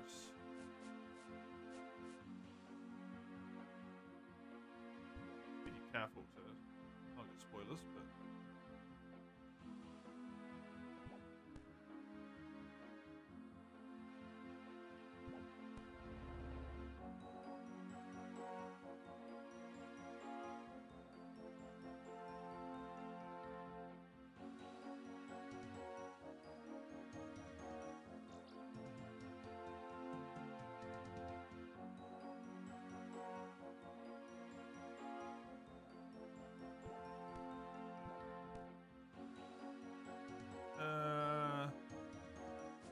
yeah, it takes 5 minutes and... Oh, wait, no, sorry. It takes 6 minutes 40 to get all of your agility back. When you're level 1. And when you're max level, it takes 4 minutes to get it all back. And also, it's just worth more as well, I think.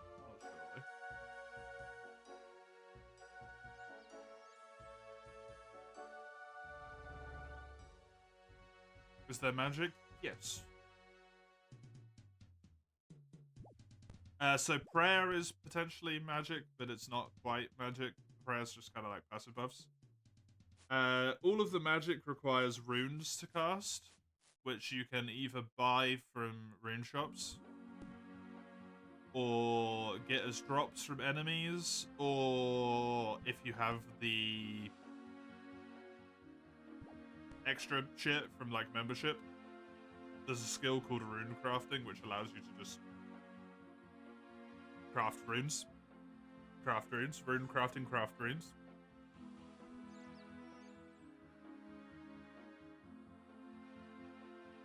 Most of the attack spells are basically just elementally flavored and color flavored. So Wind Strike, which is white, Water, which is blue, Earth, which is green, and Fire, which is red.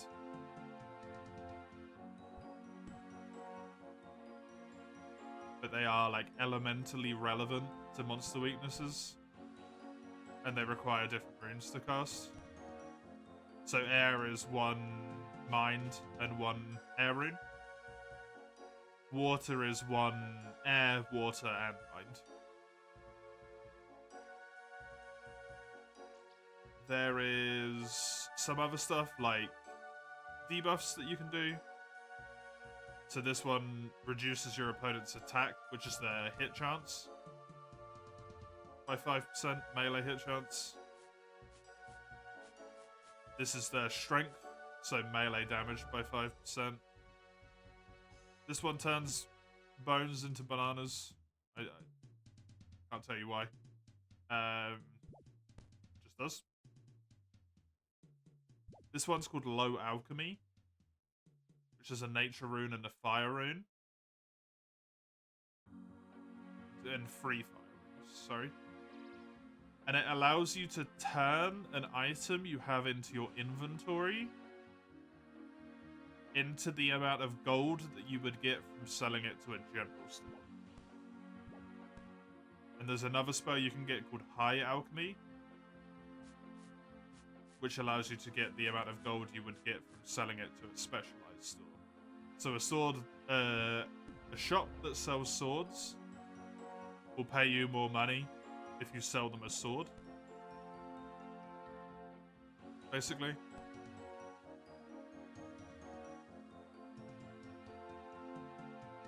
But that one's really nice. There's a whole bunch of teleports.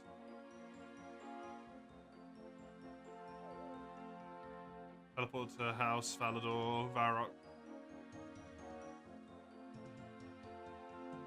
There's more I haven't got unlocked yet.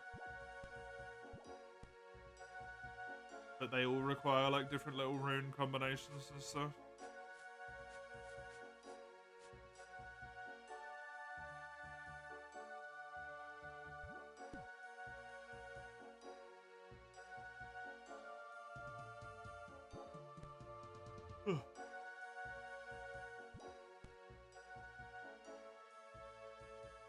And yeah, the prayers, they're sort of defensive magic in a way. It's strange. Or buffs, self-buffs.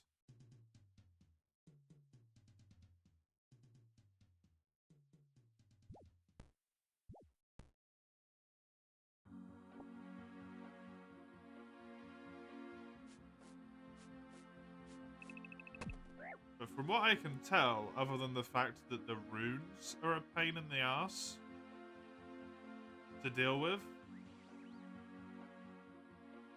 they take up inventory space. Magic is really, really powerful. Actually. What skill is the hat symbol? Magic.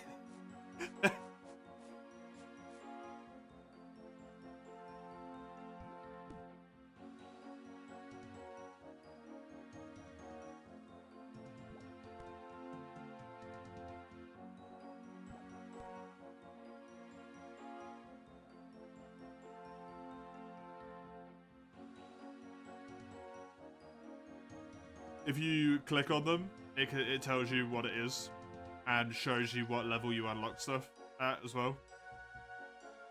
So I'm level 40, so at level 41 I will unlock Wind Blast, which is like the next tier of wind magic. 43, I'll unlock Superheat item, which I think basically just like smelts an item.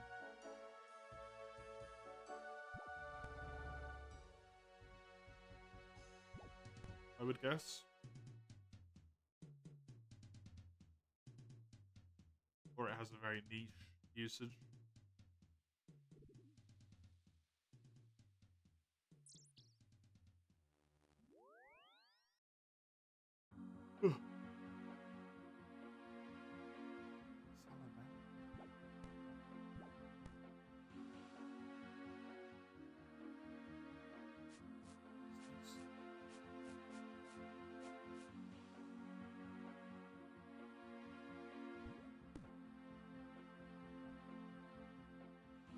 This game gives you a weirdly like large amount of information while also giving you no information at all. It's one of those games that's very much like play with the wiki. Is this a new parkour site? I mean, ish. It's not new to me. If you haven't looked for a while, then yeah. I've already done 209 laps of it, but weren't we in a swamp? That was so long ago.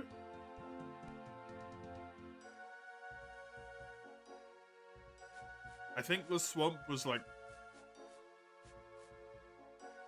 23 levels ago. Yeah, Canifis was level 40 to 50. I'm level 63.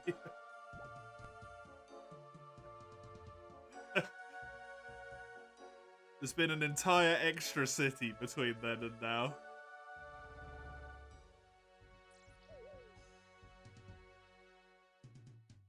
Wait, what? Yeah.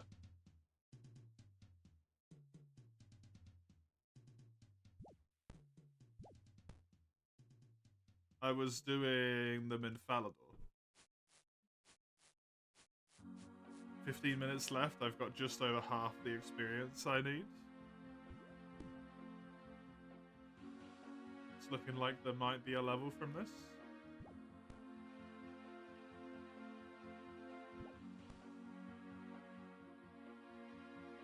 Also, I think the first day, potentially ever, where I have made more than 100,000 experience. By the way, which is fucking crazy.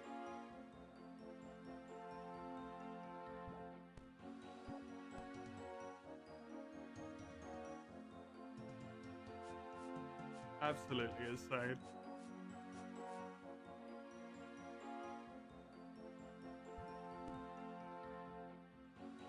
Most of it in agility, unfortunately. 72,000 of it is in agility.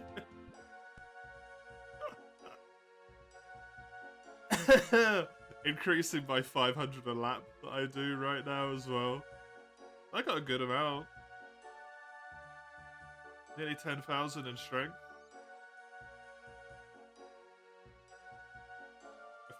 2,000 in woodcut. 2,500 in fishing. 3,000 in cooking. It's good stuff. Very good.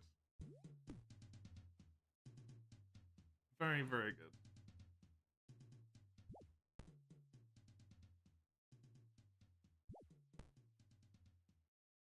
It's been very,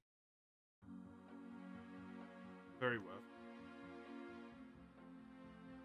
Does only the jump action give the experience? It's whatever ones you interact with on the agility course, basically. So like that one climbs and you get some experience for it. This one is a jump. This one is like a tightrope. Running? No, it has to be on the courses specifically.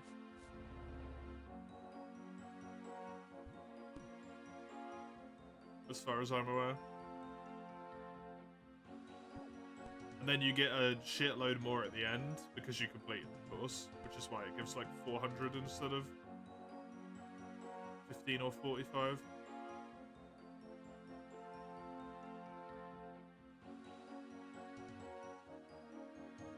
Would a low level be able to run this one? No. You have to be level 60 agility to do this one.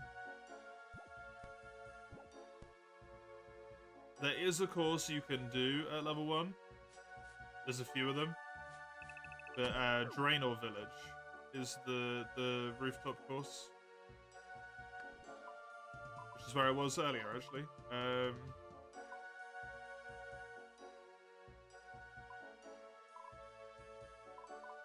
At one point, it's over here.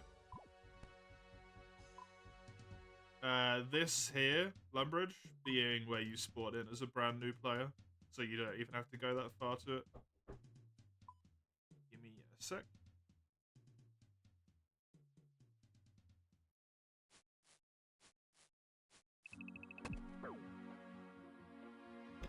Hello.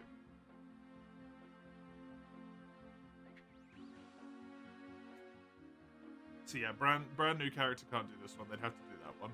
But presumably you'd do that one for 10 levels and then go to the next course. In order to get, like, the most experience out of it, you know?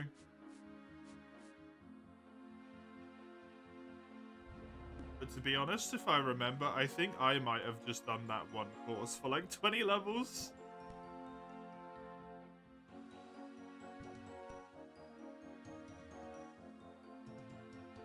Oh, no, you do have to do it for 20 levels. Okay. And then you get to go to Alcarid instead. You can see the unlocks in here. So where I am at the moment is Sears Village, and you can see at level 60, Sears Village rooftop.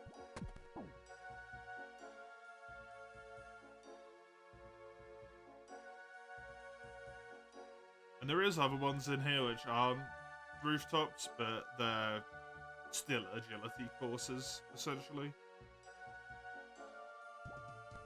The rooftop ones are just convenient because they're every 10 levels. Oops. Oh, come on. Some obstacles have a chance of failing, is why I'm falling off there. And then you take some damage.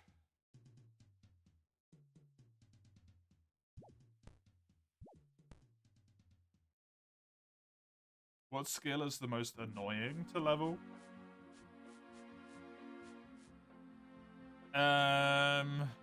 There's a few.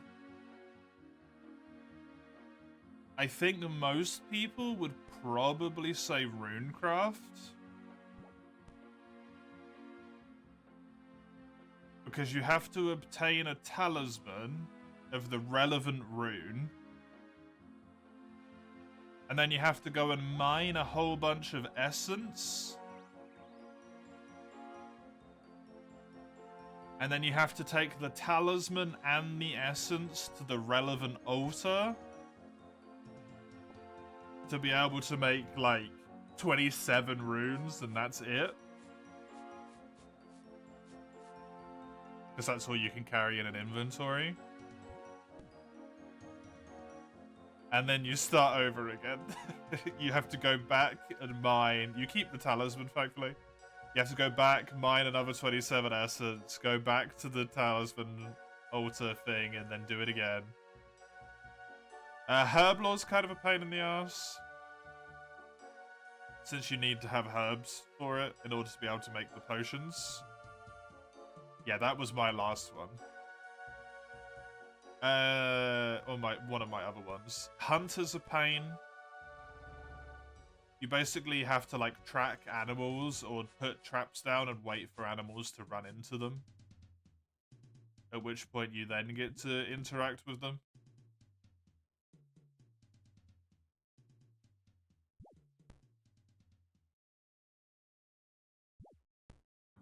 And then a lot of the time you'll watch the bird to just kind of, like, fly down. It will land next, like, near your trap. The trap will break. You have to take the trap down, put the trap back up. Wait for the bird to fly to the trap again. It breaks again.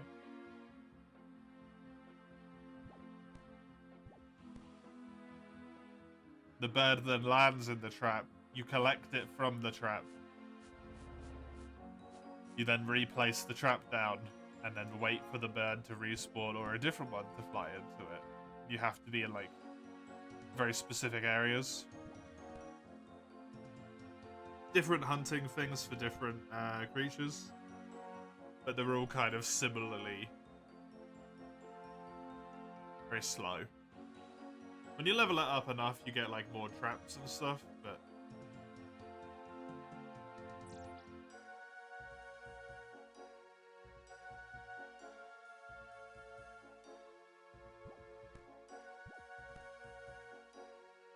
expected to be more interactive. Yeah, you would think as such. It sort of is in a way more interactive, but it's kind of just a lot of waiting around the hunter.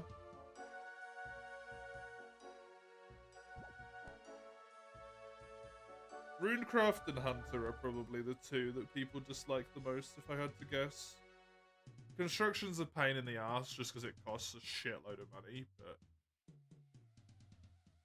that's really the only issue with it. And that's probably not a problem for a lot of people because they know how to make a lot of money really quickly if you just go on the wiki. It's actually accurate to real life hunting, you would assume. Yeah, kind of. Just waiting around a lot. Doing a lot of nothing.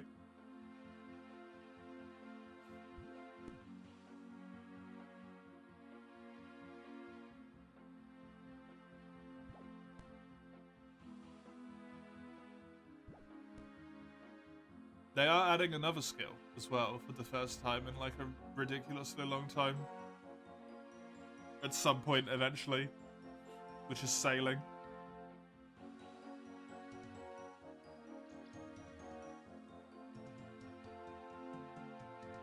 That'll be interesting.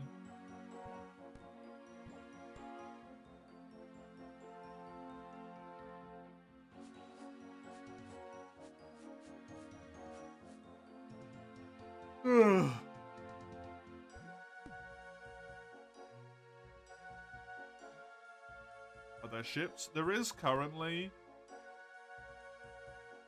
But their only purpose is basically to be fast travel points that you pay money to. You go up to the ship, it can sail you to a different, like, dock, you know? I believe that's functionally the only point of them. There's one mini-game which takes place on a ship as well.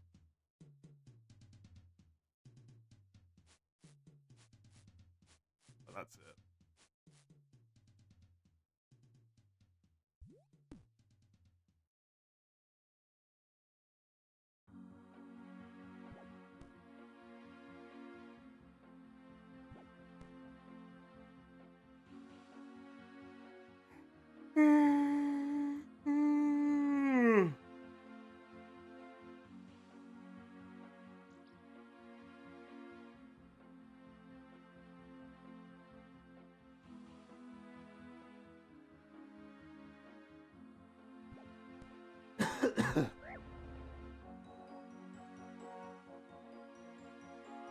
I think one of the most annoying skills to level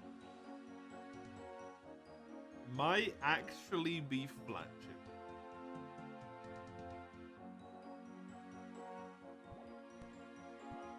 Because it just takes such a long fucking time of no experience. It's good though you get money from it, so I guess it's a lot less irritating because of that.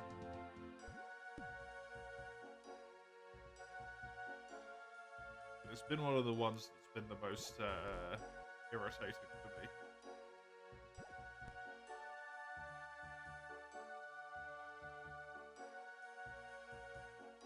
Because I haven't really done any Runecraft or Hunter, that's why they're so low level.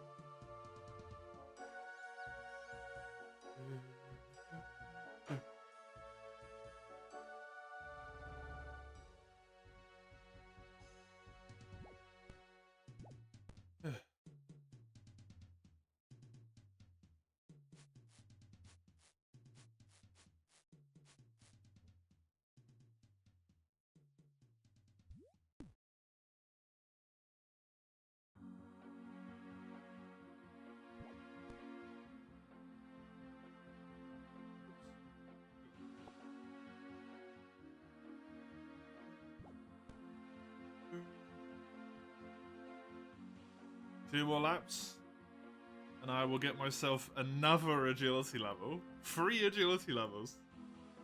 In one day.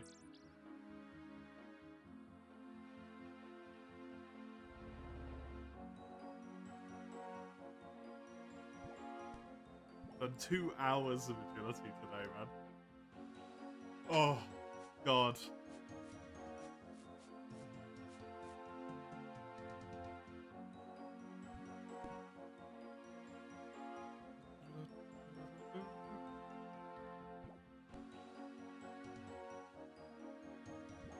There we go. 1 more.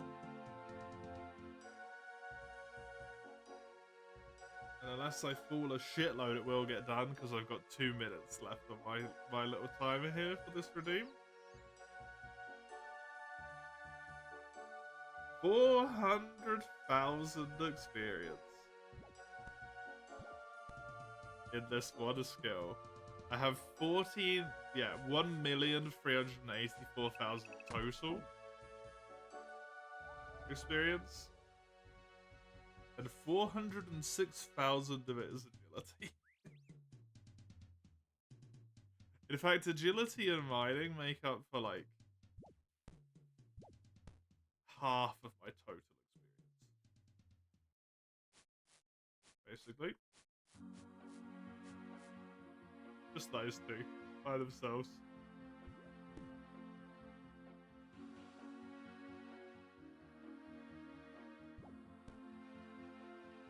Here we go. 64. Trollheim Wilderness Agility Shortcut and the Rope Fossil Island of Volcano. It's going to take 42,000 experience to get another level. Which would be, I think, functionally a full hour on this course. And then a little bit more. For 1 level. And I've got to get 6 more before I can move on to the next course. This is going to take a long time now.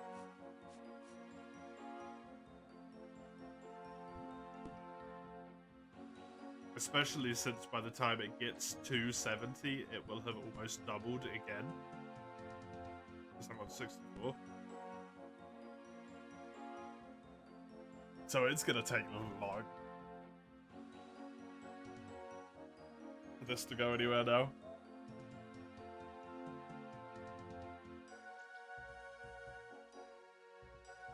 It is also so far ahead, though. So I don't think Raka has to worry about it being overtaken by mining.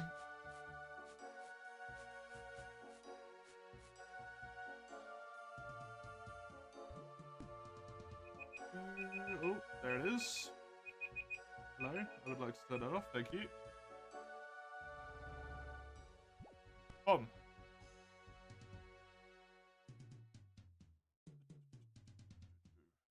And there we go. These are dirty as hell. Jesus. That is going to be RuneScape done for today. I will be taking a short break here, and then I will be back with some Monster Hunter 4 Ultimates. If you want some more RuneScape from myself tomorrow, the same times as today, you can see when on that link there. Otherwise, I'll be back in just a moment. See you in a sec.